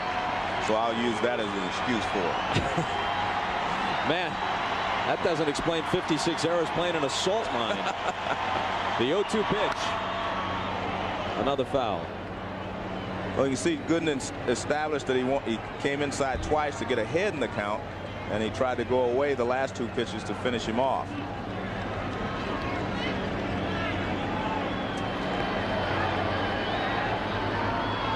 Hargrove knows that he has the advantage now, but if the Yankees win this one, and they have Wells and Cone set to pitch games 5 and 6, and then potentially 2 out of 3 in their ballpark if it goes 7, the slight edge goes back the Yankees' way. Jammed him and he fights it off. Good job by Jeter here. I mean, he is fighting everything off, not trying to do too much with it, not over swinging. He's cut down on his swing. The 2 fastballs away he fought off. Now this one back inside again, and he just fights it off again.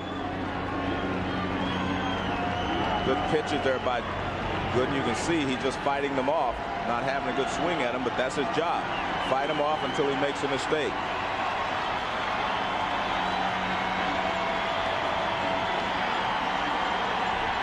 Again, the 0-2 pitch, but first, Brocious is chased back.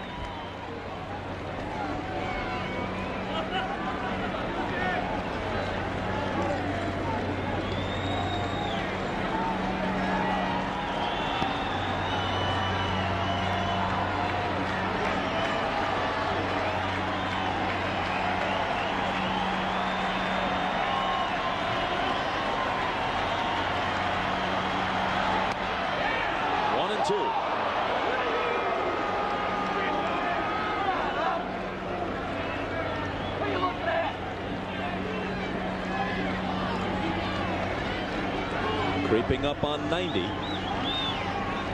Wiley and Hargrove had hoped that he could give them 6 innings. We're in the 5th. 1 on, 1 out. And a 1-2 pitch coming. Another foul ball. Well, Jeter just hanging tough here. That was a breaking ball away. He just reaches out and pokes it foul. He's tried fastballs in, fastballs away. He throws a breaking ball away, and Jeter just fights it off. Watch this. Not a swing that he could hurt you with, but he just spoils that good pitch there by Gooden.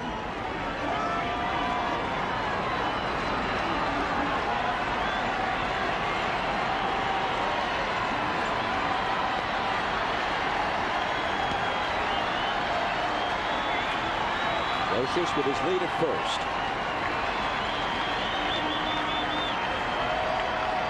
And Jeter steps out.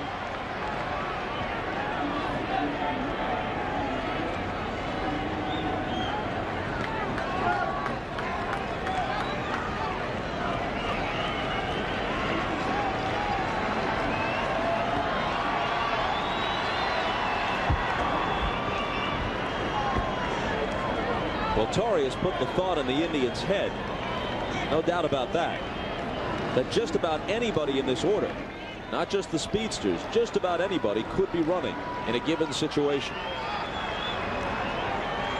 Brocious stole 11 this year in 19 attempts, so he's not a great base stealer. And Jeter again hangs in. Well, Gooden finally tried something different. That was kind of a sinking fastball. A variety of pitches. This one is kind of a sinking fastball. See how he turns it over. He gets some sink on it, and Jeter hits the top of it. Actually a good pitch to try. You see the ball moving down, but Jeter gets the top of it.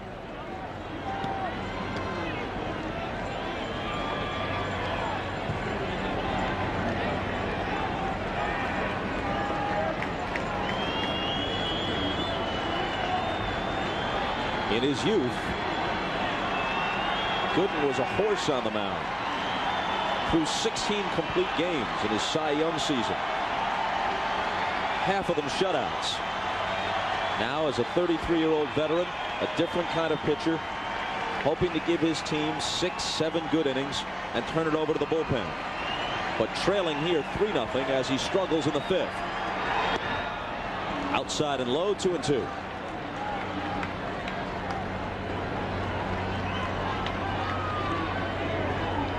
Well, he's at 90 pitches, but I'm sure Grover has been concerned since about 64.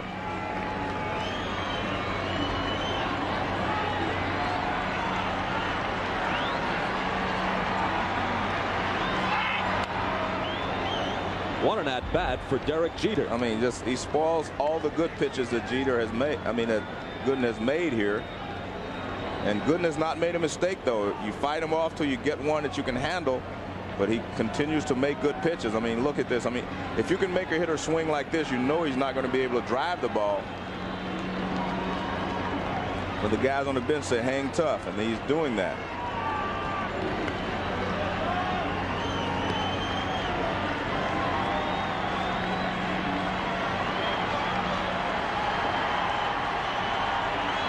The battle continues, and the 2-2 pitch is bounced to short. Vizquel to Wilson for 1 on the first, safe. Good hustle by Jeter. He got out of the box. He was tied up because the ball was inside, and he couldn't get out of the box very quickly, but he really hustled down the line to keep this from being a double play. You can watch Vizquel flips it to Wilson. And he fires to first, but Jeter hustles it out for the fielder's choice. Now Poole is throwing in the bullpen as we take one more look, along with Burba. Poole is the left-hander. O'Neill, who homered earlier off Gooden, is the next hitter. And as you might expect then, that does it for Doc Gooden. He leaves on the short end of a 3-0 score. And we're back to the Jake after this. The doctor is out. Mike Hargrove thanks him for his effort. So now Dwight Gooden has appeared in 10 postseason games over his career and still hasn't won one. Can only lose tonight, trailing 3-0. So his postseason record could fall to 0-4 unless the Indians rally. Jim Poole comes in. He was with the Indians when they went to the World Series in 1995. In fact, he threw the pitch that his now teammate David Justice hit for the Braves for the game-winning home run in Game 6 in Atlanta. Most recently, he had been with the Giants. When they cut him loose, the Indians took him back, and with the help of their minor league pitching coach Bud Black and their big league pitching coach Mark Wiley, he rediscovered his curveball and has become pretty effective again. Brought in to face O'Neill. And a called strike.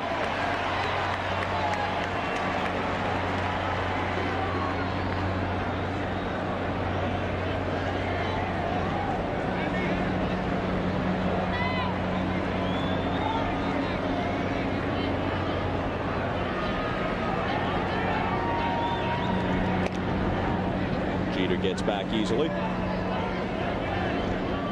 This situation where if Paul O'Neill was to fall behind the count 0-2 or 1-2, you may see Jeter take off from first base, try to steal a base.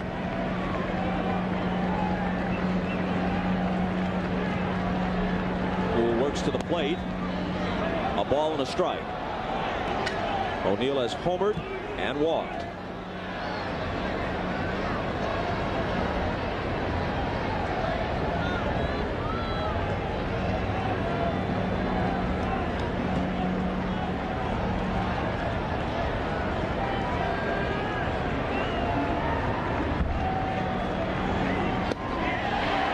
Good pitch, tailing down and away, 1-2. Good sharp breaking ball there from Poole. This is his out pitch to left-handed hitters.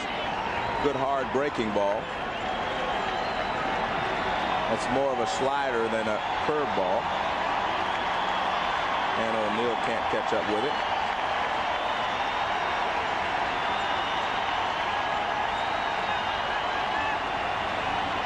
Here's the 1-2, but first they pay a bit more attention to Derek Jeter. Paul O'Neill, one of the very few big leaguers that still uses a big bat. He uses a 35-inch, 35-ounce bat. Most big league hitters now use 34.5, 32, 31 ounces. Now the 1-2. 2-2. You were famous for using a very tiny glove at second base. What about your bat? No, I use the standard bat, 34.5 inch, 32, and sometimes 33 ounces.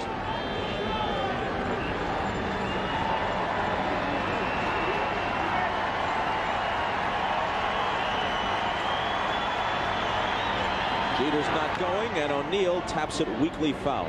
I think that pitch right there is the reason that a lot of hitters use a lighter bat, that slider, because on the fastball you have to be quick, on the curveball you have to wait, and on the slider you have to wait and be quick.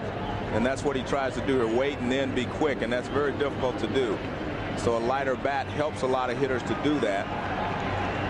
But O'Neill still feels that he can swing the 35-ounce bat, which he does very well.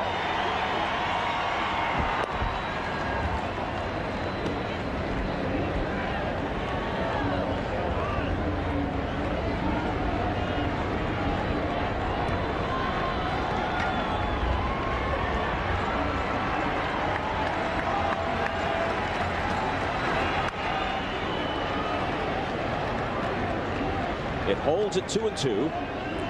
And you can see Paul O'Neill very upset with himself because he had no chance of hitting that ball. He actually swung in self-defense. This is kind of, watch this, a self-defense swing. This pitch is up and in. Instead of getting out of the way, he fights it off of him. See right there? Yeah, that's a self-defense swing right there.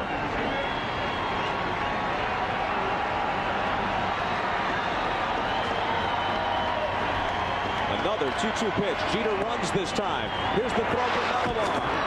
It bounces away, and Jeter pops up. It hit the umpire, I believe. He had the base stolen. I think it hit Jim McKean, the umpire, and kicked away. And if so, Alomar is going to pick up an error he really doesn't deserve. Well, I think you're right. It did hit Jim McKean. Well, after you get behind an account, it's a wise move to go ahead and send him, because even if he's thrown out, Paul O'Neill starts off the next inning for you. But you see, Jim tries to skip it. The ball hits the ground, and then it hits him on his left foot and bounces away. Watch this throw. It's going to hit the ground first. You see Jim trying to decide which way to go. No, it hit him in the air. He was trying to decide which way to go. It wasn't near the bag. Not a good throw from Alomar Jr. But O'Neill strikes out on the 3-2 pitch. The error and stolen base don't hurt the Indians. Still 3-0 New York. Back in Cleveland, as you take a look at this young man, a bat boy tonight, his name is James DeAngelo. Well, he was in the hotel this morning, saw George Steinbrenner walking around the hotel, went up and introduced himself to George, said he was at a game 2.5 years ago and got hit by a foul pitch, suffered some minor injuries. The young man was told by Mr. Steinbrenner, I'm going to get you a uniform, you're going to be a bat boy tonight. So his dad is here in the stands, and James is a very fortunate young man. Bob? Jim, thanks a lot. Nice story. George Steinbrenner, of course, is from Cleveland. Family shipbuilding business here. Well, George has done a lot of good things that people do not hear about often. I always remember the story Tony Fossas told me that he wouldn't have been able to go to college without George Steinbrenner's help. Hernandez works to Giles, and the 2-1 pitch is fouled back. For Clevelander Steinbrenner. The playoff trail ended here for the Yanks a year ago when they dropped Game 5 of the division series at the Jake. Hoping that it's not the Indians from his old hometown that deals him disappointment again this season. It would be especially bitter this time around because of all the expectations brought on by a 114-48 regular season. A lot of people pointed toward a Yankee Brave World Series. Atlanta's part of it looks especially shaky, down 0-3 to the Padres. The Yankees might be about to draw even tonight with the Indians. Full count to Giles, leading off in the Cleveland fifth, with the Indians trailing 3-0. His fastball has been the most effective pitch the last 2 innings. He hasn't thrown as many to Giles as I thought he would. There's another one. Foul back toward us.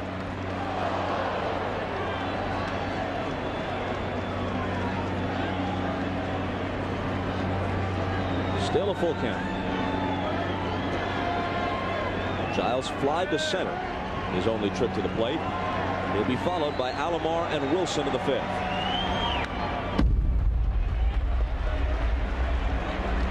You can have all the different motions you want, but if you do not have a good enough fastball to keep the hitters honest, they will wait on some of that motion and pick up the ball after you release it. They can wait a little longer.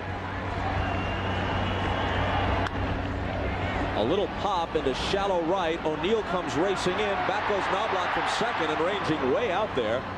It's Chuck who makes the catch. As you know, Game 5 of this series is tomorrow. It's an afternoon game, late afternoon at the Jake, 4 Eastern time. David Wells will be the Yankee starter. And Mike Hargrove turns away from Jarrett Wright and to Chad O'Jay, who won 2 games in the World Series last year for the Indians and pitched 5 1/3 strong innings of relief in Game 1 of this series after Wright was knocked out in the first at Yankee Stadium. Sandy Alomar swings on the first pitch, and Jeter will handle it. So Sandy's had a tough night. Strikeout, hop out, and he's been charged with 2 errors behind the plate. He only deserved 1 of them. Each came on throws. The second one was a fluke when it hit the umpire.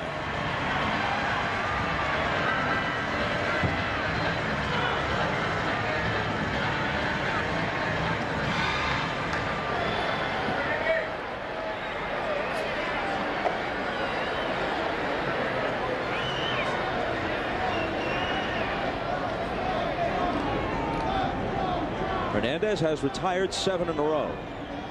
Trying to get Wilson to close out the 5th in order. Ball 1.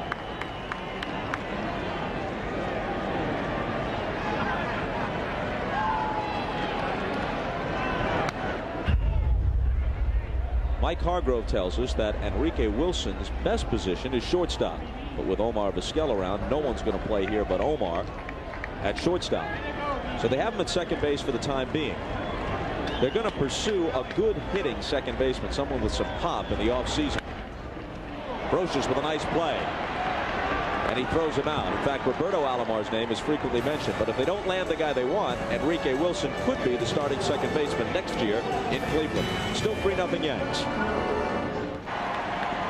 Not too much traffic on the streets outside the Jake. Everybody in Cleveland either in the ballpark, it seems, or at home listening to the game on the radio or watching us. When the Indians play in the playoffs, that's pretty much the center of attention in this town.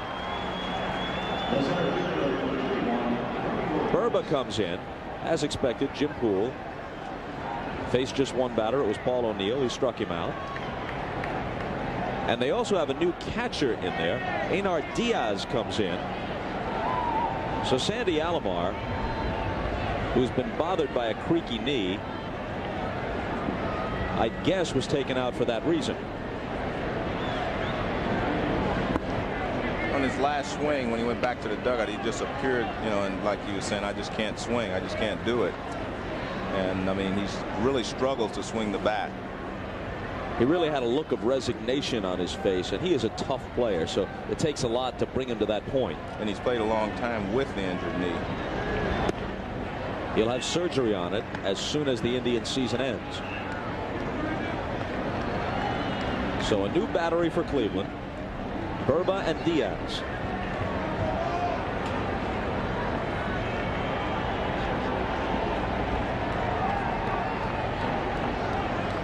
(2-0 to Williams) is a called strike. In his career, Dave Burba is 0-3 against the Yankees with an ERA upwards of 6. As recently as September 22nd, the Yankees teed off on him for 4 home runs. He's been effective in this postseason, though, out of Cleveland's bullpen. 3-1. Burba, the former Red, can start or relieve.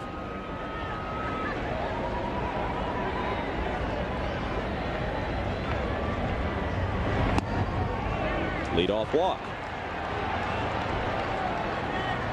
And next Saturday night on NBC. On the Profiler season premiere, serial killer Jack will be caught. Guaranteed. The season premiere, Profiler, NBC next Saturday. Profiler a week from tonight on NBC.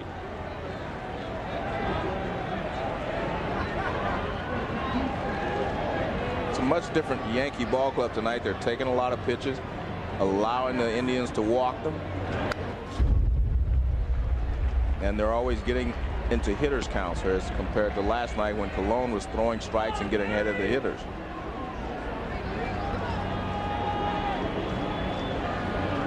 Williams at first with his second walk of the night.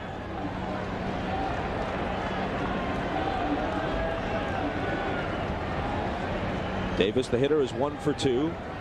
An RBI double in the 4th.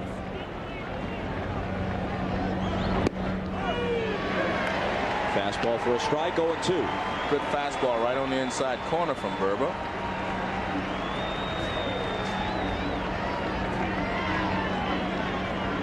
A little lineup change that Torrey made paid off when he moved Davis into the 5th slot. When Martinez got to bat in that inning, all he needed was a fly ball to get a run home, and he managed that.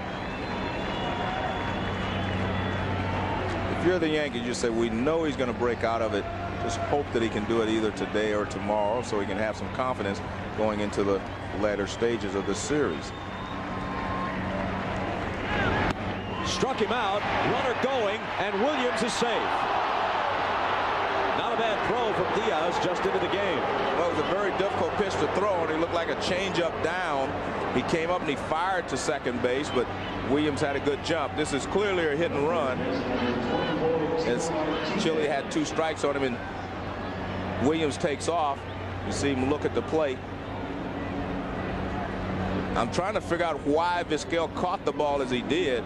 Well, he fell down. He overran the base. He ran too far to the short first base side. Look where he is. So he has to reach back, and he tries to make the tag, and Bernie's in safely.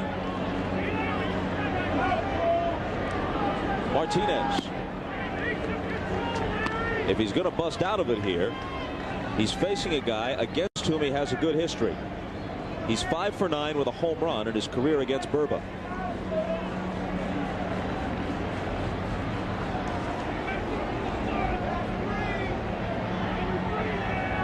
One-0 pitch. 2-0 to Tino Martinez with Jorge Posada on deck.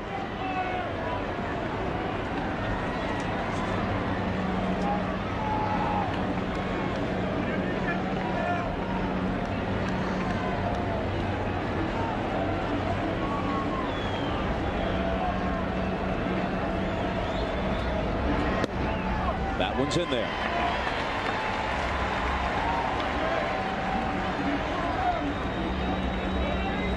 It doesn't appear that Tino is getting a zone, meaning he's not zoning in on one area to hit.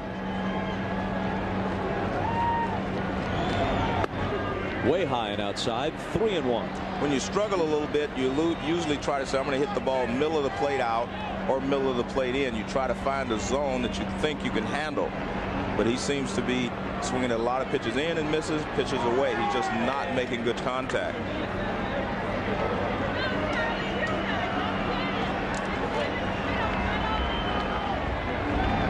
And the 3-1 pitch is fouled off.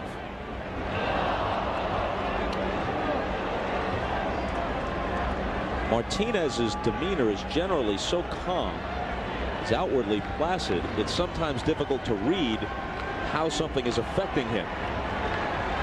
He doesn't betray the fact that he may be pressing. You can't see it outwardly, but he has to be at least a little bit. Well, he showed a lot of class in this entire series for taking the blame for game 2.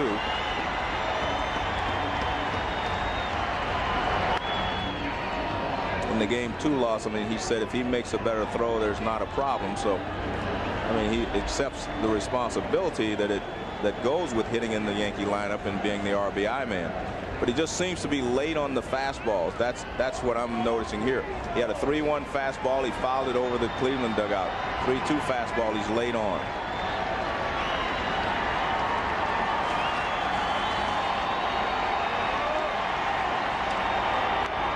And he pops it up.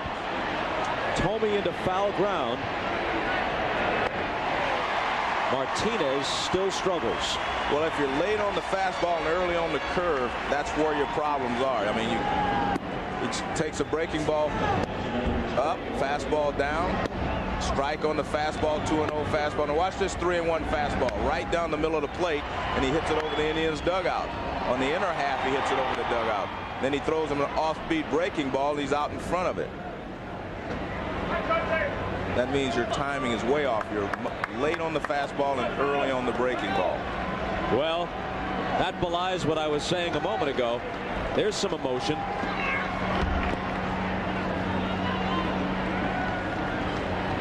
And some X-rated commentary, which is very rare for Martinez. Well, Joe Torre may like that. At least, you know, he may. Sometimes it takes you to get mad and say, I'm just tired of this and I'm going to do something about it.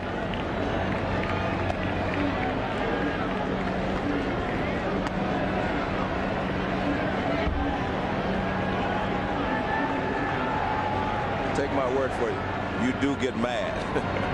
Well, he showed it there. For the first time that we've seen in this postseason, despite the fact that he's been struggling from the outset. It's to the point now where it has to be growing in his mind. Season after season, he puts up huge numbers for 162 games, and then it all deserts him. It isn't a matter of degree. The bottom just falls out on him in the postseason.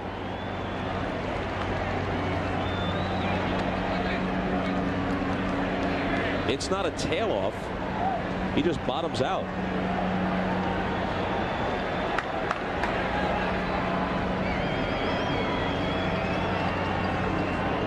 Williams at second with 2 out now.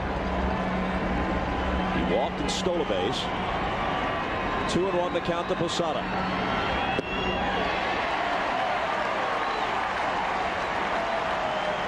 Let's go to Jim Gray. Well, Bob, much of what he said I can't repeat, but one of the comments he said was, what are you looking at out there? Talking to himself. In other words, he may not be seeing the ball well, or he's just not picking it up.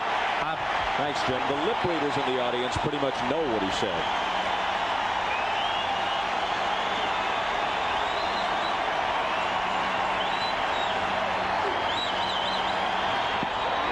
Posada fans, the ball rolls away. Diaz throws to first to retire it.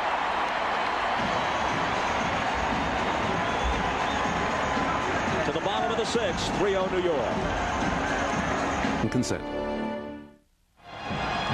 3-0 New York in the bottom of the sixth, but it seems like the Yankees have just left a ton of base runners, but really they've only left 4 base runners, and Cleveland has left 3, Bob.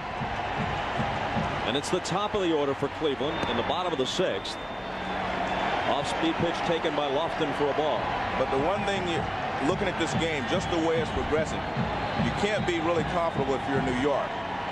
Even though El Duque is throwing well, 3 runs is not a lot of runs against this Cleveland ball club. And when you leave runners and you have opportunities, you do not take advantage of them, it usually catches up with you somewhere along the way. 2-1 the count. Brocious is in close at third.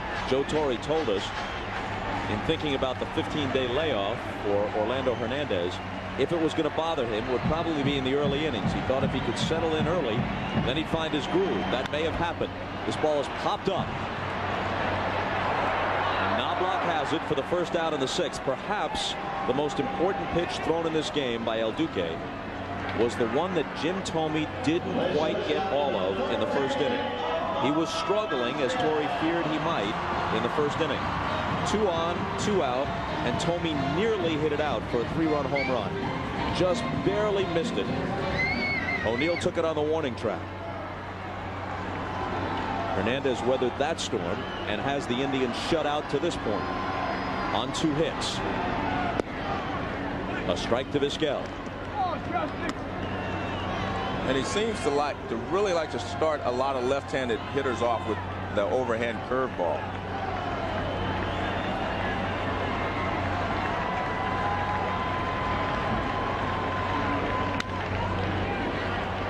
Oh, 2. He's still throwing well. He's lost about 3 miles an hour off his fastball. See that tuck, and then he hides the pitch, moves away from the left-handed hitter.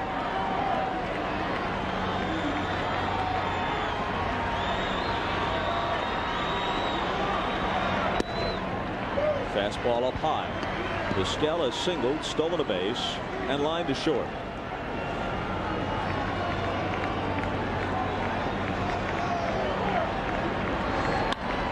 And this is a base hit.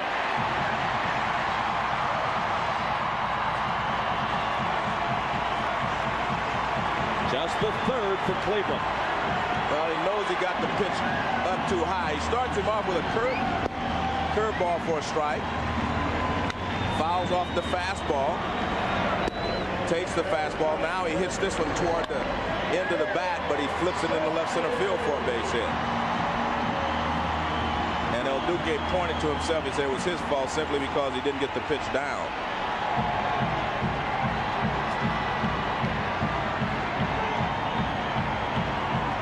Up steps Justice. Hudson misses at the first one. Omar Vizquel 2 for 3 tonight. Hit .500 against the Yankees in last year's division series and is now at .438 on 7 for 16 in this series. Well, he's had Justice's number with that changeup, and so far he's handled him pretty well, but if you make one mistake, Justice can make him pay for it. Oh, he hit him. Unintentional, obviously. Justice trying to shake it off as he heads toward first. Well, he threw him a changeup away, he swung and missed, and he just wanted to throw the fastball inside to show him a fastball because I think he was going to try to get him out with a changeup again. But this pitch gets away, it's inside, and Justice can't get out of the way. Fastball in.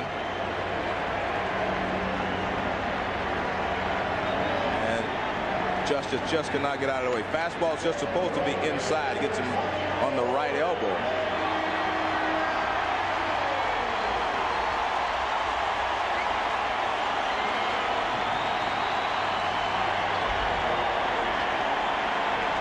And that really hurts when it gets you on the elbow, because that bone there and there's nothing else.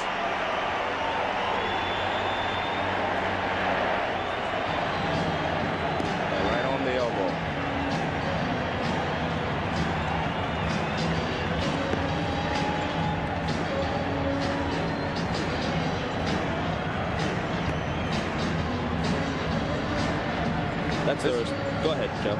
This fastball gets away from him. Justice keeps his elbow in, and it just gets him on the elbow. He couldn't raise his arms, get them out of the way. Their assistant trainer, Jim Warfield, came out, took a look at him. It's Smarts, but he'll stay in.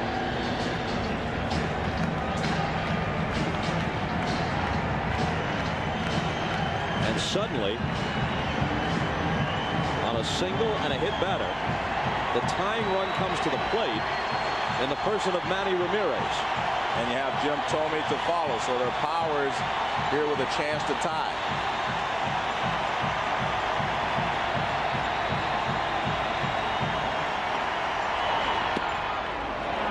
Ball one. Well, he got Ramirez out with a fastball. The last time he threw him a breaking ball to start and then threw fastballs in under the hands.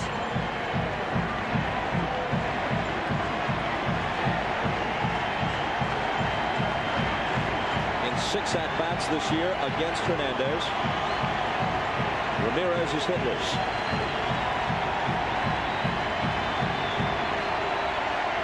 The 1-0. Outside.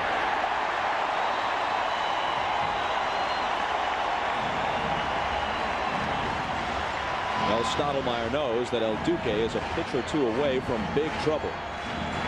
Well, that shows you what he's thinking right there. He goes away with both pitches where he's been successful with the fastball under the hands. He doesn't want to go in there and make a mistake and leave that ball over the inside part of the plate, because he knows Ramirez has power in that area. The 2-0 pitch is fouled out of play. And that's a good pitch. That fastball inside, he didn't leave it out over the plate. 2 balls and no strikes. Ramirez looking for a fastball. He gets it, but it's in just enough that he can't extend to get to where he wants. Just a hair late on it.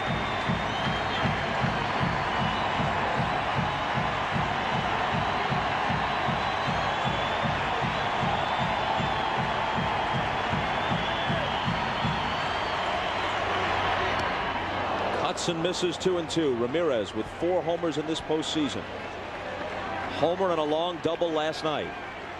Well, he chases a fastball away. This ball looked like it really sailed. It took off on him.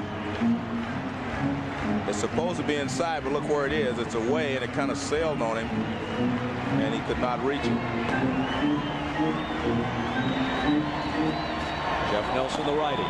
Sam Lloyd, the lefty. In Joe Torre's bullpen.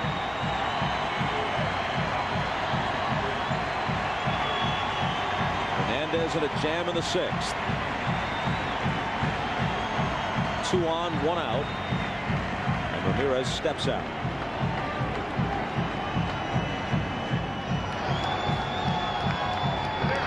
Doesn't get any easier. Thome next.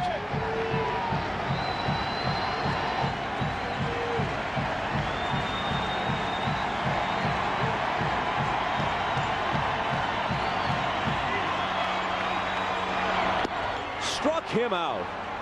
Huge strikeout for El Duque. Well, his fastball has been very effective against Ramirez. Each time he struck him out, it's been with a fastball. This is not inside, but it's just a good fastball. He drops down and throws a fastball by Ramirez. And Ramirez, you watch, he'll be late on it, so you can see that ball right past him. And smart pitching there by El Duque, because he had been pitching him inside, and he didn't want to go back in there and then make a mistake, so he fired him up with fastballs away. 5 strikeouts for Hernandez now.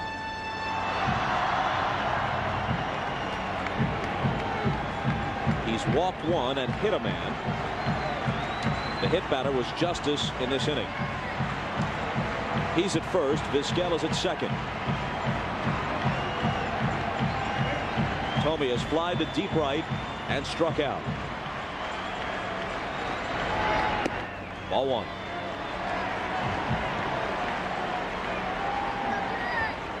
Well, after his injury,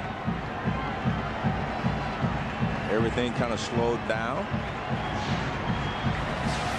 which is to be expected. You lose your timing, but he feels like he's swinging the bat well again.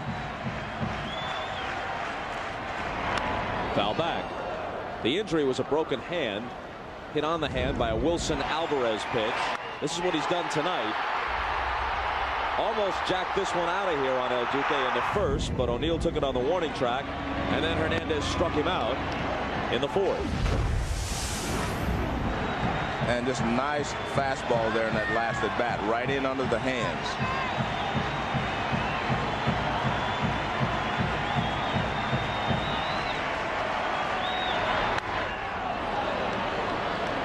That one makes the seats, and it's 1-2. Same spot. He struck him out on that pitch last time. Thome gets a piece of this one. I mean, it's an identical pitch to the one he struck him out on in his last at bat, right in under the hands, but Thome fouls it back. You see Posada move in right there, perfect pitch off the plate, just enough that if he does get out in front of it, he's going to pull it foul. They fell asleep, and Vizquel takes third.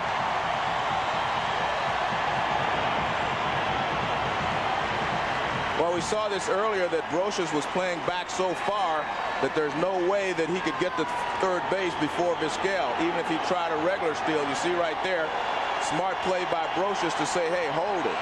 Don't throw the ball. Not only deep, but so far off the bag with the pull hitting Thome up. Actually, Thome has great power to left center, but they don't figure him to hit the ball down the line, so Brocious at third base is way off the bag and deep, and Vizquel, seeing that, just strolled to third. As much as anything, Stottlemyre wants to make sure that Hernandez's focus isn't broken by that. And he also wants to make sure that he doesn't balk, because Vizquel has tried this quite a few times in this series where he makes breaks toward the plate, trying to get the pitcher to balk. Now Torrey trying to get Martinez's attention. And let's see where Tino plays. Vizquel is the runner at third. Justice at first. Let's see if he moves in to hold him.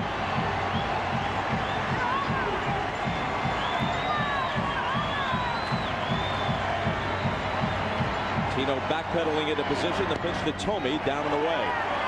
2-2.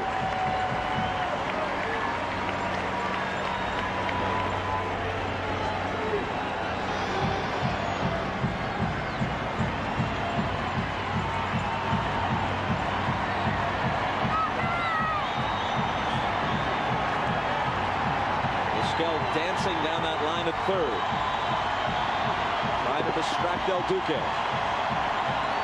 The 2-2 comes home. They check at third base, and no, he did not go around, says Jim Evans, so the count is full. Justice will be off from first. They've been trying to get him out inside. We talked about the fastball under the hands. This one again is in under the hands, and Thome able to lay off.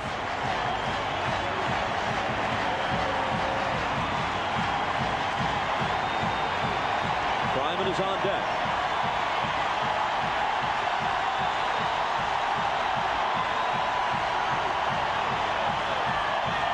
Justice goes on the 3-2 pitch, but first El Duque steps off.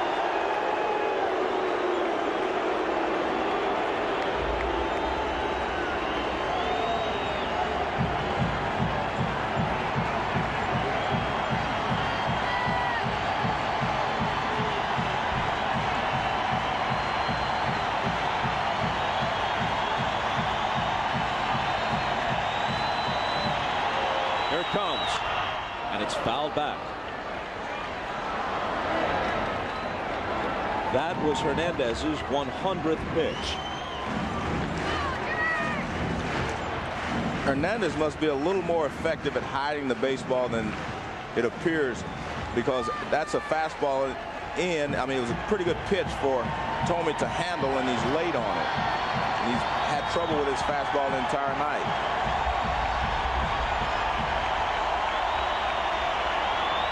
Struck him out. Well, how does he react in a jam? He strikes out Ramirez and Thome to preserve the 3-0 lead.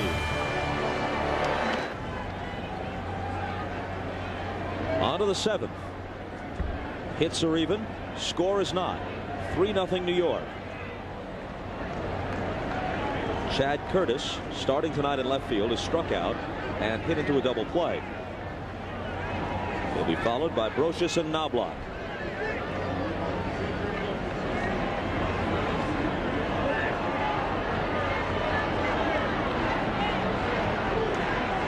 The plate umpire Larry Young holding up play for a moment, and I'm not exactly sure why. Well, there was a light over a couple of booths from us. It was not us. A ball to Curtis. Dave Burba on the mound now for Cleveland has been very important for the Indians this year. He gave them some important innings, so they didn't have to place too much pressure on some of their younger pitchers during the course of the season. And in Game 2 of the division series against the Red Sox, when Gooden was tossed, as was Hargrove in the first inning, Burba came on to give them a long stretch out of the bullpen, keep them in the game. They rallied, came back and won, evened the series, then won the next 2 at Fenway.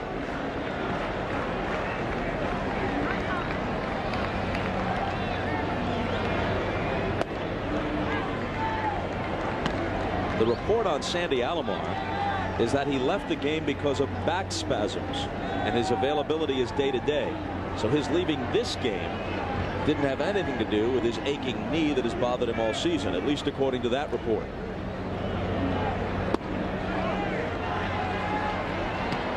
Three and 1 to Curtis.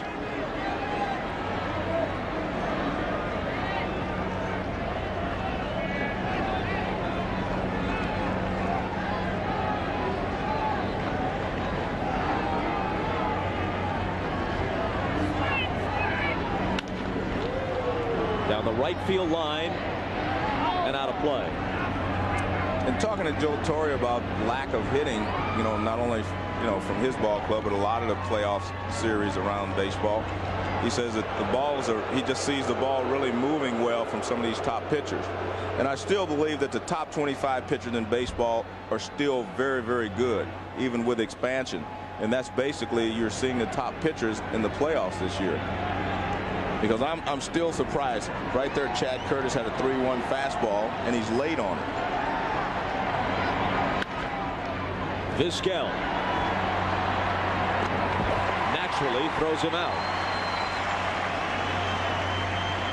Let's go back to the conclusion of the Indian 6th. First, Hernandez struck out Ramirez. Now he puts Thome away to end the inning and the threat. Well, he'd thrown him fastballs, and Thome was late on him, and then he came back with a changeup. That was a beautiful changeup, and the bench all excited because that was a great pitch.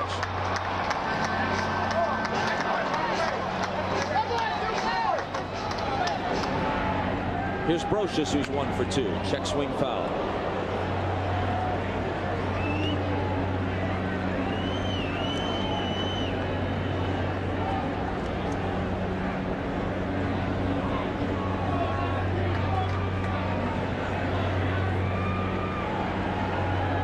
Duque has been the man tonight. He has the Indians shut out. Brocious gives one a ride to left, but it's foul.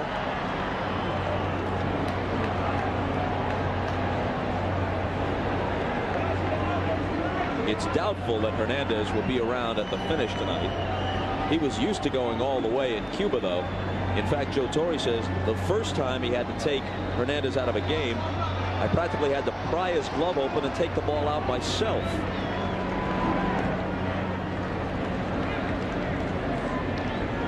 Well, Joe said when he had been told he was going to be the 4th pitcher, you know, 4th game pitcher of the series with Texas, and it didn't go that far, he didn't get a chance to pitch. He thought automatically that meant that he would start this series against Cleveland. And Joe had to explain to him that No, that doesn't work that way. This is the 4th game, but you're not our first game pitcher. So he now gets his start here in the 4th game of this series. He has an aces mentality. And after all, he wasn't just the ace. He was the top pitcher in the whole country. He was the ace of the Cuban national team. Brocious is a strikeout victim.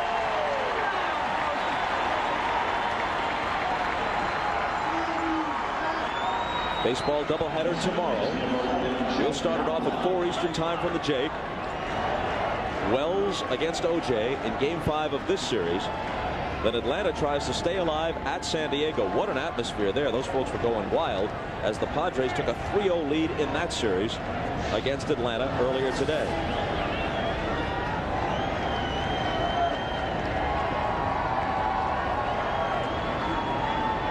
Now Knobloch, who's 0 for 3.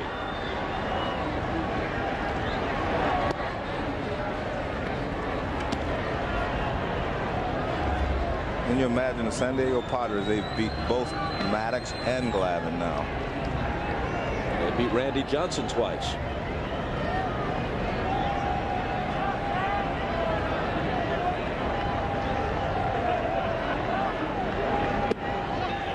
And won a game that John Smoltz started.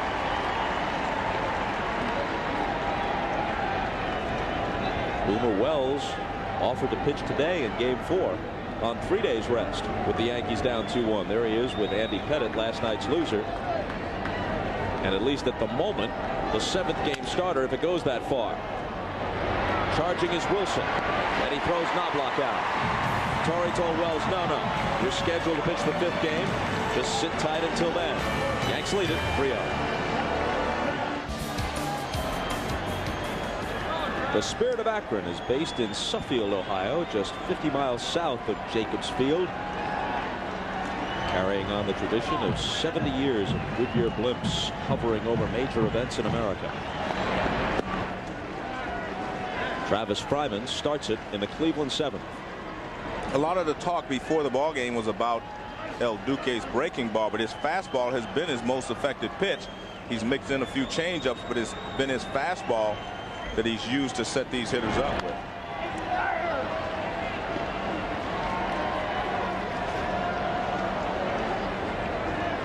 He's been able to spot the fastball well, in under the hands of the left-handed hitters, in under the hands of some of the right-handed hitters.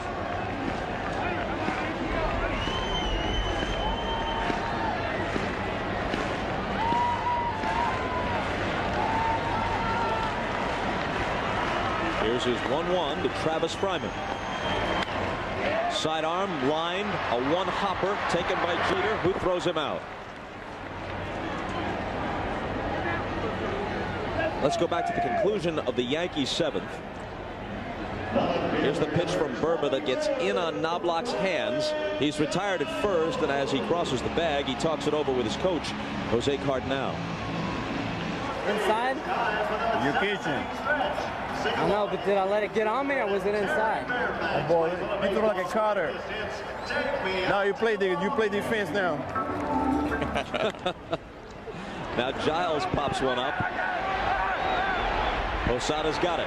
Well, what he said there, he said he got in your kitchen. That's what Cardinal said. Your kitchen is that handle. When they get in tight on you and break your bat or hit you on the handle, that's your kitchen. And just right there, El Duque got in Brian Giles' kitchen. Watch this fastball in on the hands, and he's late on it. As I said, his fastball has been his best pitch tonight. And watch this, late on it, on the handle, pops it foul over by the Indians dugout. Right in on the hands. And Posada makes the play. Now the first at-bat of the night for Einar Diaz, who replaced Sandy Alomar, who had to come out with back spasms.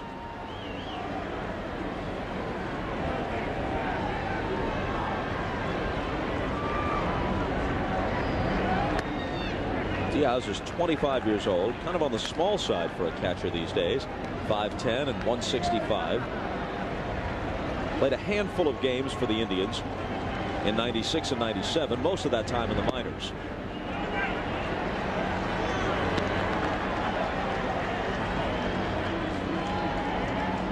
Bats here with 2 out and nobody on in the 7th. That's a strike, 2-1. Hernandez faced the Indians twice during the regular season. Both times here, a no decision and a loss. Fouled out of play. In the loss, which came on July 13th, Lofton and Thome homered against him. In the no decision, he pitched well for 7 2/3, and the Yankees eventually won the game.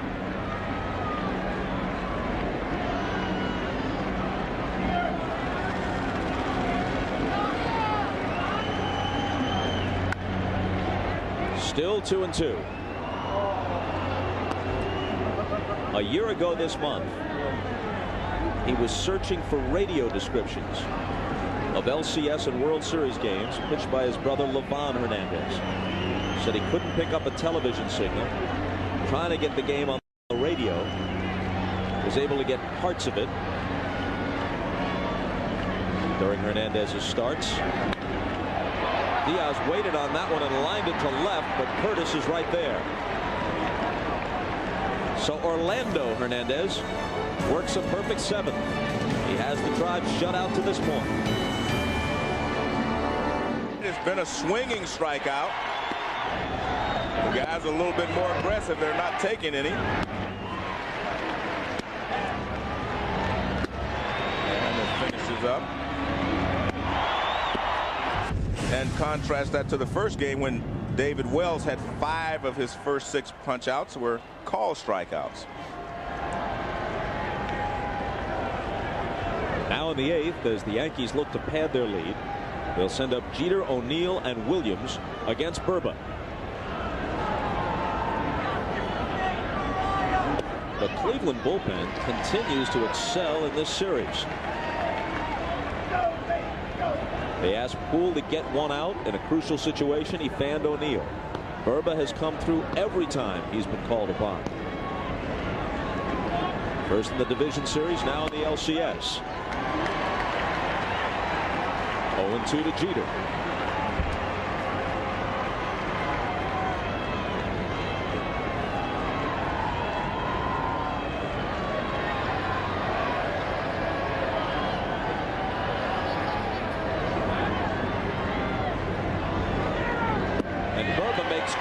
Of him. Derek's now 0 for 4 tonight and under 200 in the series. Well, first pitch fastball right on the outside corner. Second pitch fastball on the outside corner. Third pitch is a splitter, and he swings at it down in the dirt for strike 3. And another swinging strike. David Wells, the only one, can get him called.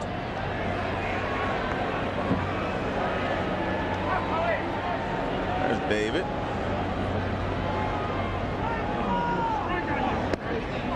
And a called strike to O'Neill. Ball hasn't given the fielders any work tonight. Homered, walked, struck out.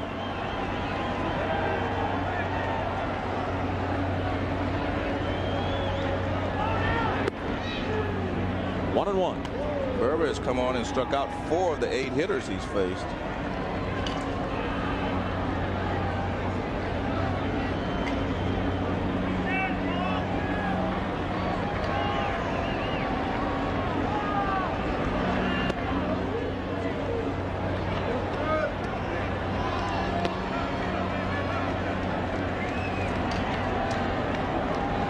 We're in the Yankee 8th. They lead it 3-0. Each team has only 3 hits.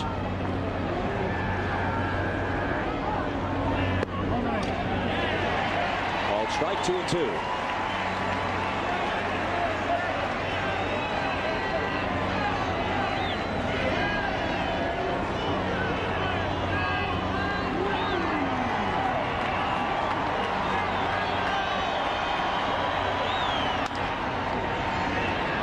To Enrique Wilson, who throws O'Neill out.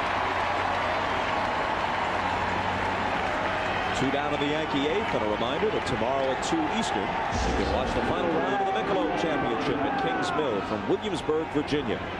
David Duval is in the lead as they head for the final round, which you'll see tomorrow at 2 Eastern here on NBC.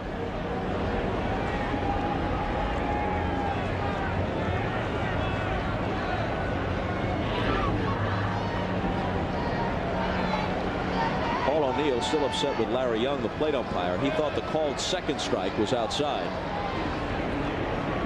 Bernie Williams. Ball 1 to him.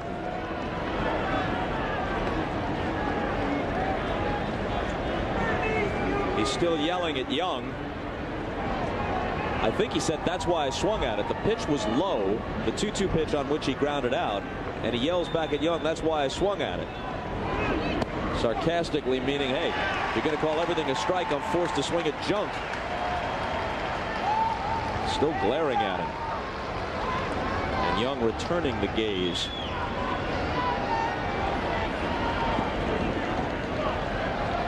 But Young was staring right back at him in the Yankee dugout.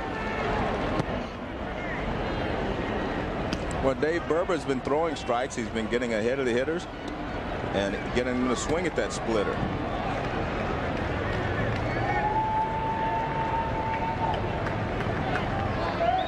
Williams has grounded out and walked twice. That's out of play.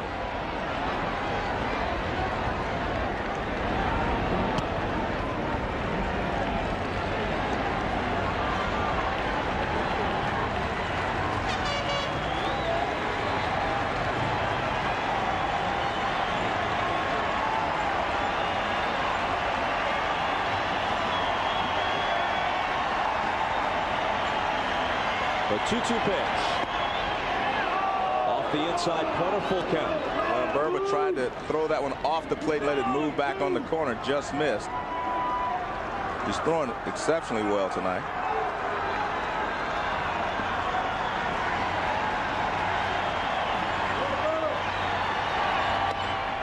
For the third straight time, Bernie Williams strolls to first on a walk.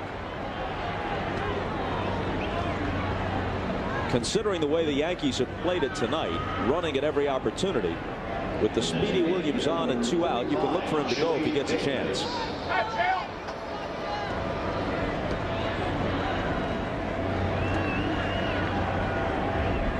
Chili Davis has had an RBI double in 3 trips.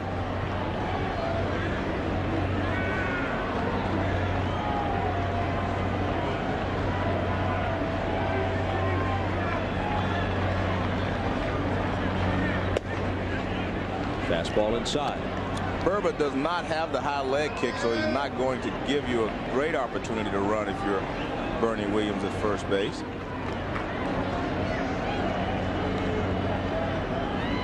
The pitching coach, Mark Wiley, heads out toward Berber.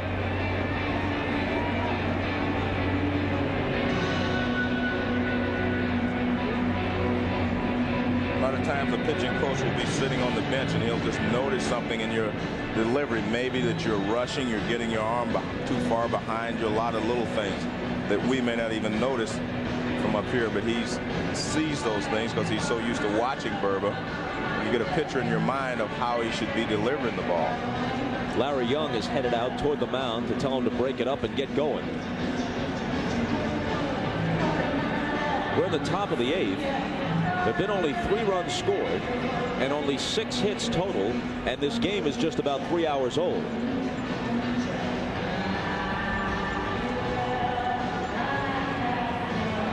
We're able to listen in on some of what was said at the mound conference. Yeah, you're missing all my signs I'm giving. I don't know what was going on. We never threw a split to that guy with 2 strikes, and I called it like 3 times. Just remember, when my hand's on my knee closest to you, I want it inside to either righty or lefty. Yeah. If it's away, because it seems like are you going to actually missing that far off? Well, what they're doing is calling some pitches for Diaz instead of letting, Sandy Alomar Jr. calls his own pitches. Davis wraps it to second. And Wilson tosses him out. So Berber and the Indians are out of the 8th. And it remains a 3-0 game. In their most critical game of the season to date, the Yankees lead 3-0, trying to draw even at 2 games apiece in this LCS. Well, a lot of people have wondered how the Yankees would respond being down 2-1 because they had not been down the entire season. Well, so far, I'd say the pitchers have responded very well, meaning Orlando Hernandez, he has responded very well. The hitters have not put many numbers on the board. They've been able to score 3 runs, but have not hit well. And Hernandez falls behind the number 9 hitter, Enrique Wilson, 3-0. Wilson is a switch hitter who hit .256 lefty. He draws a 4-pitch walk. He was a .373 hitter right-handed in limited duty, admittedly, at the major league level this year. Rivera and Stanton getting ready. Ideally, they'd like Hernandez to get through the 8th and then hand the ball to Mariano to close it in the 9th. Well, he's lost a few more miles per hour on his fastball. He was down to 86 miles an hour on a couple of pitches there. He had been up around 92 in the early part of the game. And Scott Broch is just taking some time to give Hernandez a breather and then to give the pitchers in the bullpen a little more time to warm up. This worked out great for Hargrove with Wilson drawing the walk. You might have been thinking about a pinch hitter, but here's who was available really. From the left side, only Jeff Branson, who's seldom used, Mark Whitten, a switch hitter who he'd like to save for a situation where a home run might help him, and Joey Cora, another switch hitter, and Wilson started ahead of him tonight anyway.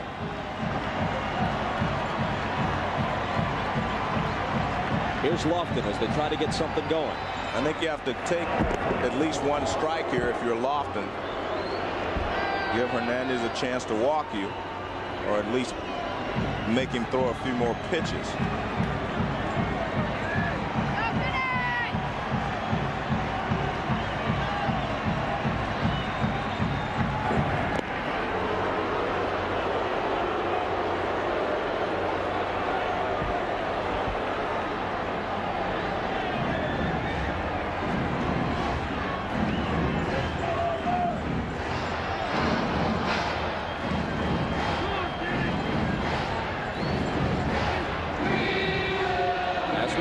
This is who he has left on his bench. Sexton hasn't been hitting well of late. You'd use him obviously if a left-hander were in the game. So their big gun really, if they can get enough guys on base to make it count, would be Whitten.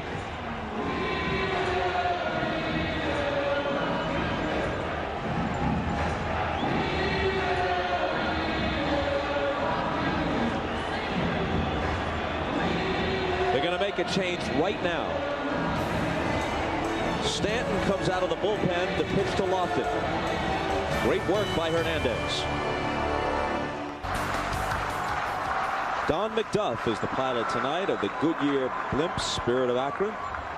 Don and everybody at Goodyear, we thank you very much.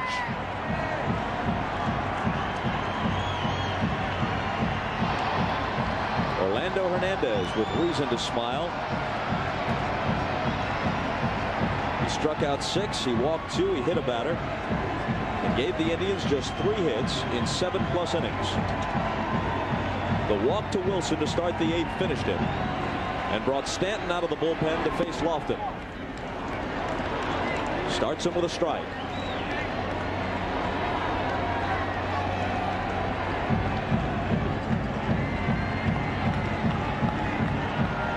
Stanton had the most appearances of any Yankee pitcher. He was in 67 games. Quickly 0-2. Stanton's record was 4-1. Seldom used to close games with Mariano Rivera available. He had 6 saves. And there's El Duque's line. Great job. I mean, 3 base hits and only 2 base on balls.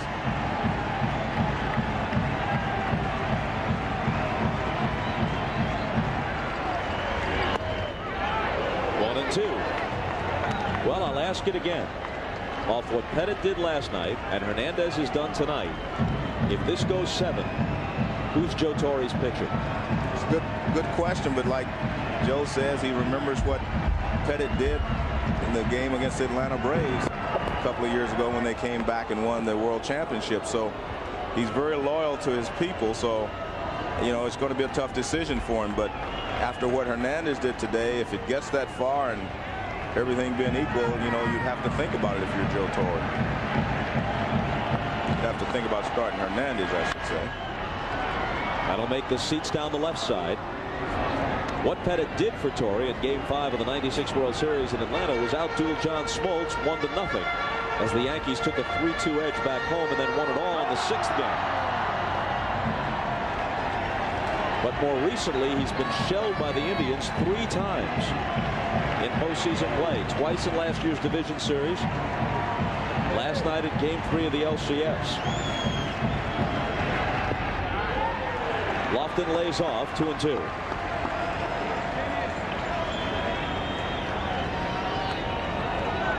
I mean, Pettit hasn't just lost those 3 playoff games to the Indians. He's been pounded in them.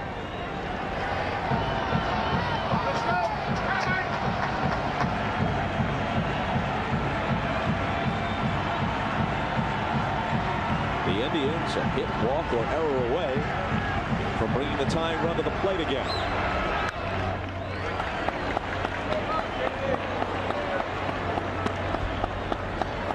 Truthfully, if you're Joe Torre, you're thinking, well, if I can win this ball game tonight, get back to 2-2, have David Wells tomorrow and David Cone on Tuesday. He's thinking maybe I don't get to Game 7. I'm sure that's what he's thinking right now. If he can win this ball game today, it may not go 7. Called strike 3.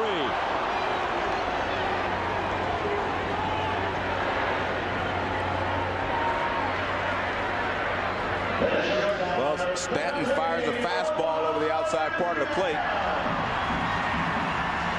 Kenny Lofton was able to fight off the fastballs that were up. This one is down. And he's called out. Kenny seemed to think this pitch was away. And Wells thinks that's a great pitch.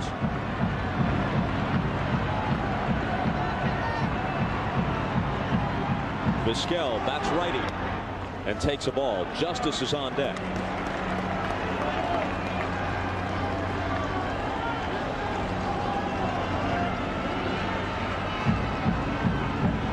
And Justice has gone back to that elbow pad that a lot of the hitters wear on their front arm.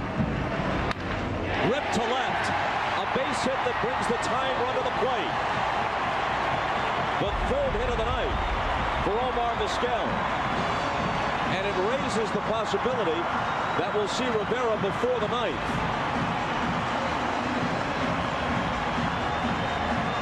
Well, Vizquel can hit a fastball if you get the ball up. High fastball, and he rips it into left field for a base hit. Good hitting, and that's his job in this situation. Get on base for the big guys.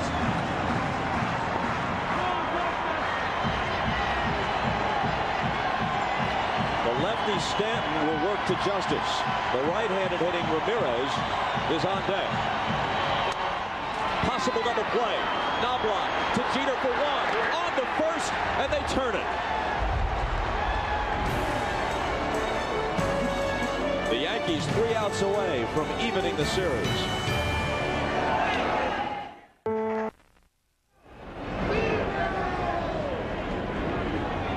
On to the 9th. Martinez, Posada, and Curtis against Burba. Martinez, after his last at bat, when we talked about him being upset, I think he actually said something very positive to himself. And that is, what am I seeing out there? Meaning that he's not seeing the ball. So your first thought should be to go out there and make sure you see the ball well. We take it for granted that a hitter sees the ball, but you really have to concentrate and focus on seeing it.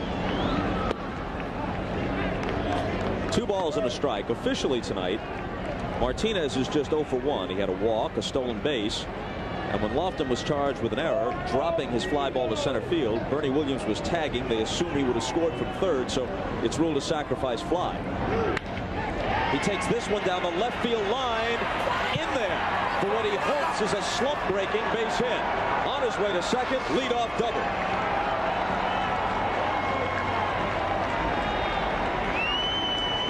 Well, sometimes you can talk yourself out of a slump, and like I said, when he said see the ball, I think that was the important thing for him, and he took a couple of pitches so he could see the ball, make sure he was focusing. He gets a fastball away because he's ahead in the count, and he doesn't try to pull it. He just goes the other way. Nice swing and great results.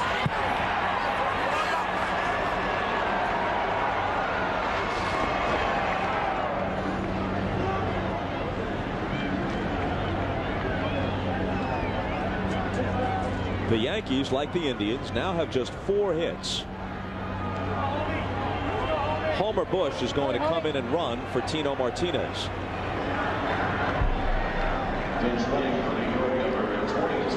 And let's see how they greet him when he comes to the dugout.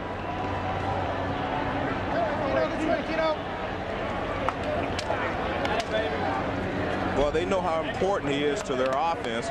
And like I said, one swing can get you started if you're a hitter. One swing can be a slump breaker.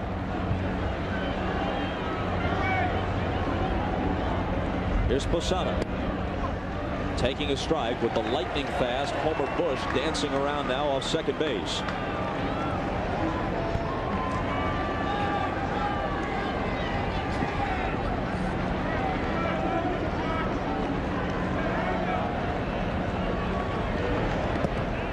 Blocked by Diaz, and Bush isn't going anywhere.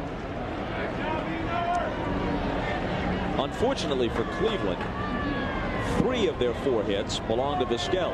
He's 3 for 4. The rest of the team is 1 for 23.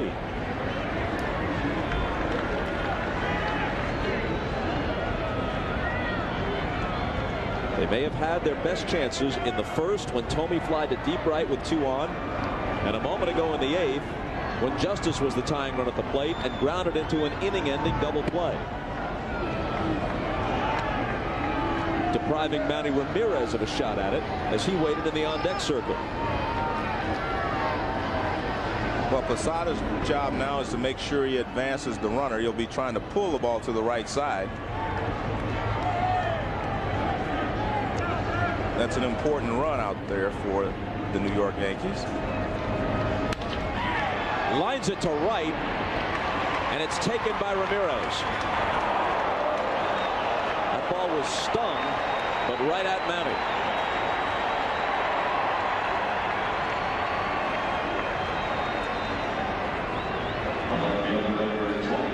Another reminder, we're back here tomorrow afternoon, 4 Eastern Time, for Game 5. Wells for the Yankees, OJ for the Indians. And unless Cleveland rallies in the 9th, it comes down to a best 2 out of 3.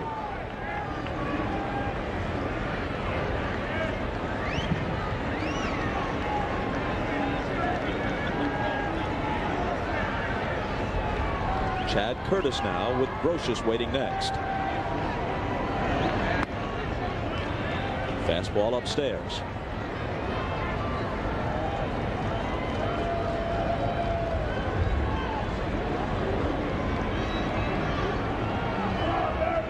Look at this Yankee lineup. I mean, I really think they missed Darryl Strawberry a lot more than they even thought they would.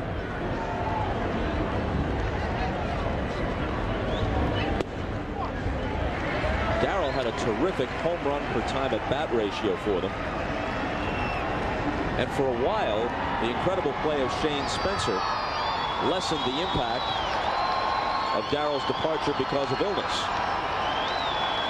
But there's no question that he gave them a presence. There's Spencer, benched tonight in favor of Curtis, who's at the plate right now. Even if Darryl wasn't in the lineup, knowing he was there on the bench, the opposing manager often had to manage around the possibility of Strawberry coming up to pinch hit.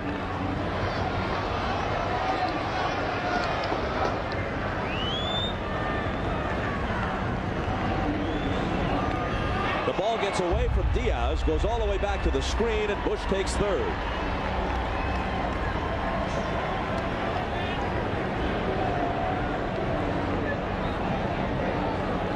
Well, this accomplishes what Posada couldn't do. Looks like it's a splitter, but it's so far outside that there was no chance for Diaz to block it. He tries to get over there. As a splitter, he can't get there. He tried, but that ball is so far outside he had no chance of blocking it. And it's ruled, of course, a wild pitch. One more point about Darryl. I mean, Darryl could also get hot and carry you. And when you're in a slump like this, the more guys you have that can carry you for a day or two at a time, the better chance you have of coming out of the slump as we look at Ossenbacher and Shuey in the bullpen. And Darryl could definitely do that.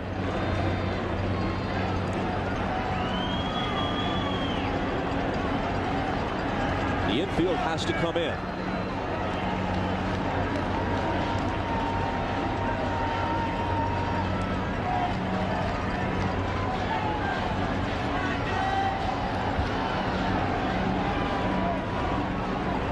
Torrey will try anything to get this run home, so don't be surprised if they put a squeeze on.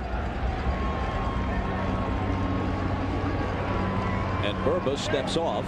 Well, I think he stepped off because they were giving him a pitch out sign, and he didn't understand, they didn't know why.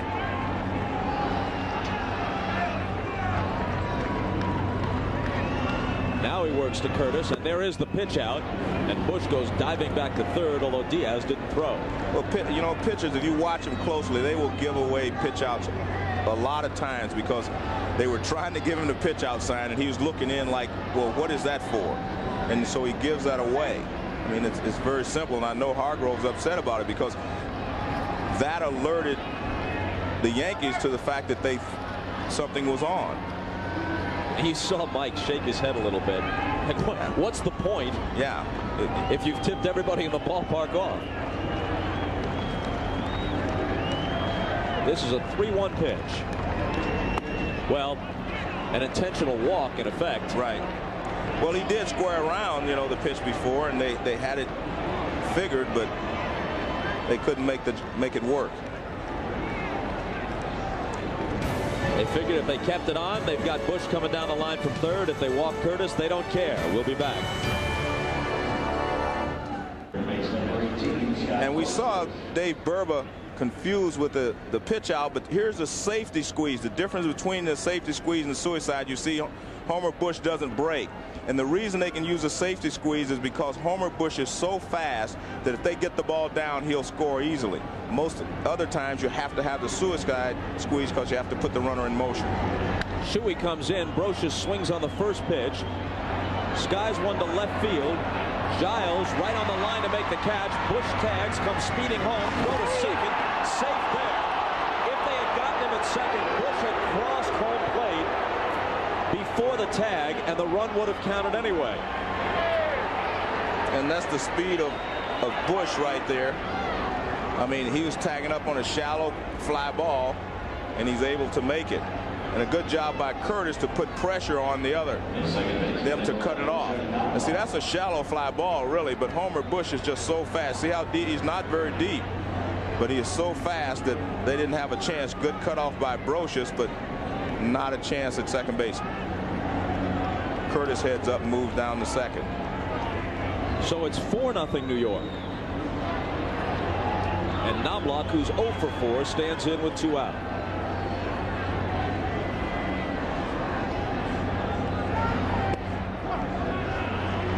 A strike from Shuey. Well, Homer Bush comes in. They ask him to run, and he does just that.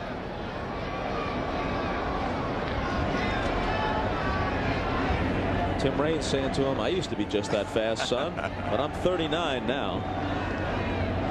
Well, he was helped out by the wild pitch to get him to third so he could score on that sacrifice fly. The Yankees may be on their way to evening the series, but they know they haven't broken out of their hitting slump. They have 4 runs on 4 hits, and except for O'Neill's home run, they haven't hit the ball all that hard tonight or all that often.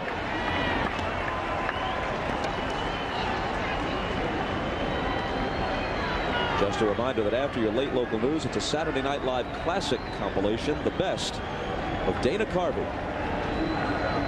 Church Lady and President Bush ought to be heavily in evidence on the Dana Carvey special.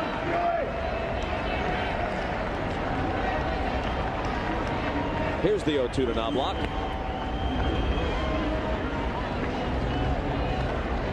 Shuey, who has come out of the Cleveland bullpen, has thrown 6 postseason innings to this point and hasn't been scored upon.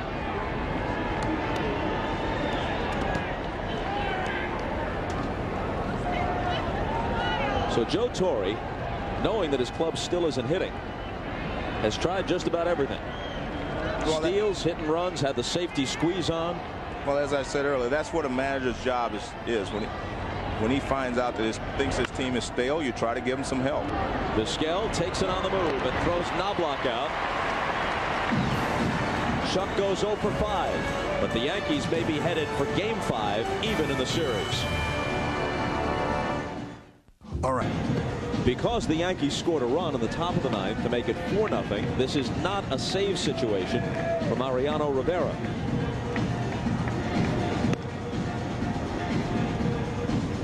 Luis Sojo is the new first baseman. After Martinez doubled, Homer Bush ran for him. Sojo usually plays second base and occasional shortstop. Actually played a few games at first this year. Started 12 games at first base. Came on late at several others and made only one error at that position. So the veteran gets his name in the scorebook in the LCS.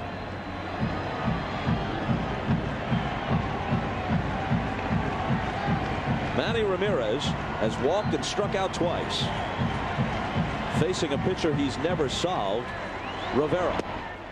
Against Mariano Rivera, Manny Ramirez is 0 for 8 with 6 strikeouts.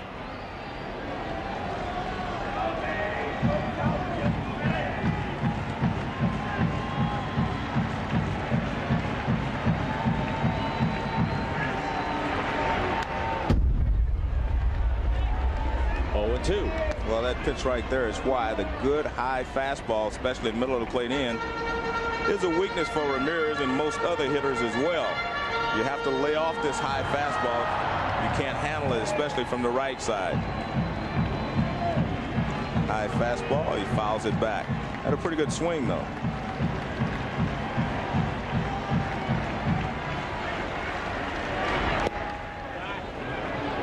A ball and 2 strikes. Thome and Fryman to follow Ramirez in the Indian ninth.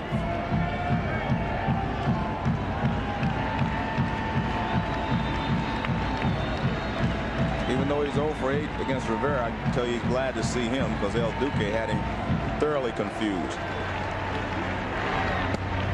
Well, that doesn't help, at least from Ramirez's perspective. No. His 3rd strikeout of the night. Well, if you're Ramirez, you're looking for something hard, fastball, basically, and he comes with a breaking ball. This almost looks like a curveball. I mean, it's a slider, but it almost looks like a curveball. It had a pretty big hump in it. And watch, this has a pretty big hump and it breaks a lot, but that's his slider over the outside corner.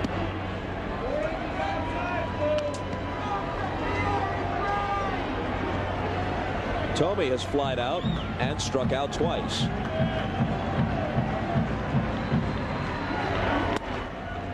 Fastball inside. As Rivera looks to conclude this game, we can't overlook what Mike Stanton did in between Hernandez and Rivera. He came on, struck out Lofton, and then after yielding a single to Vizquel, got Justice to ground into a double play to end the 8th. That might have been Cleveland's last best chance. Bounce towards Sojo. He gets a chance. Handles it flawlessly with Rivera covering.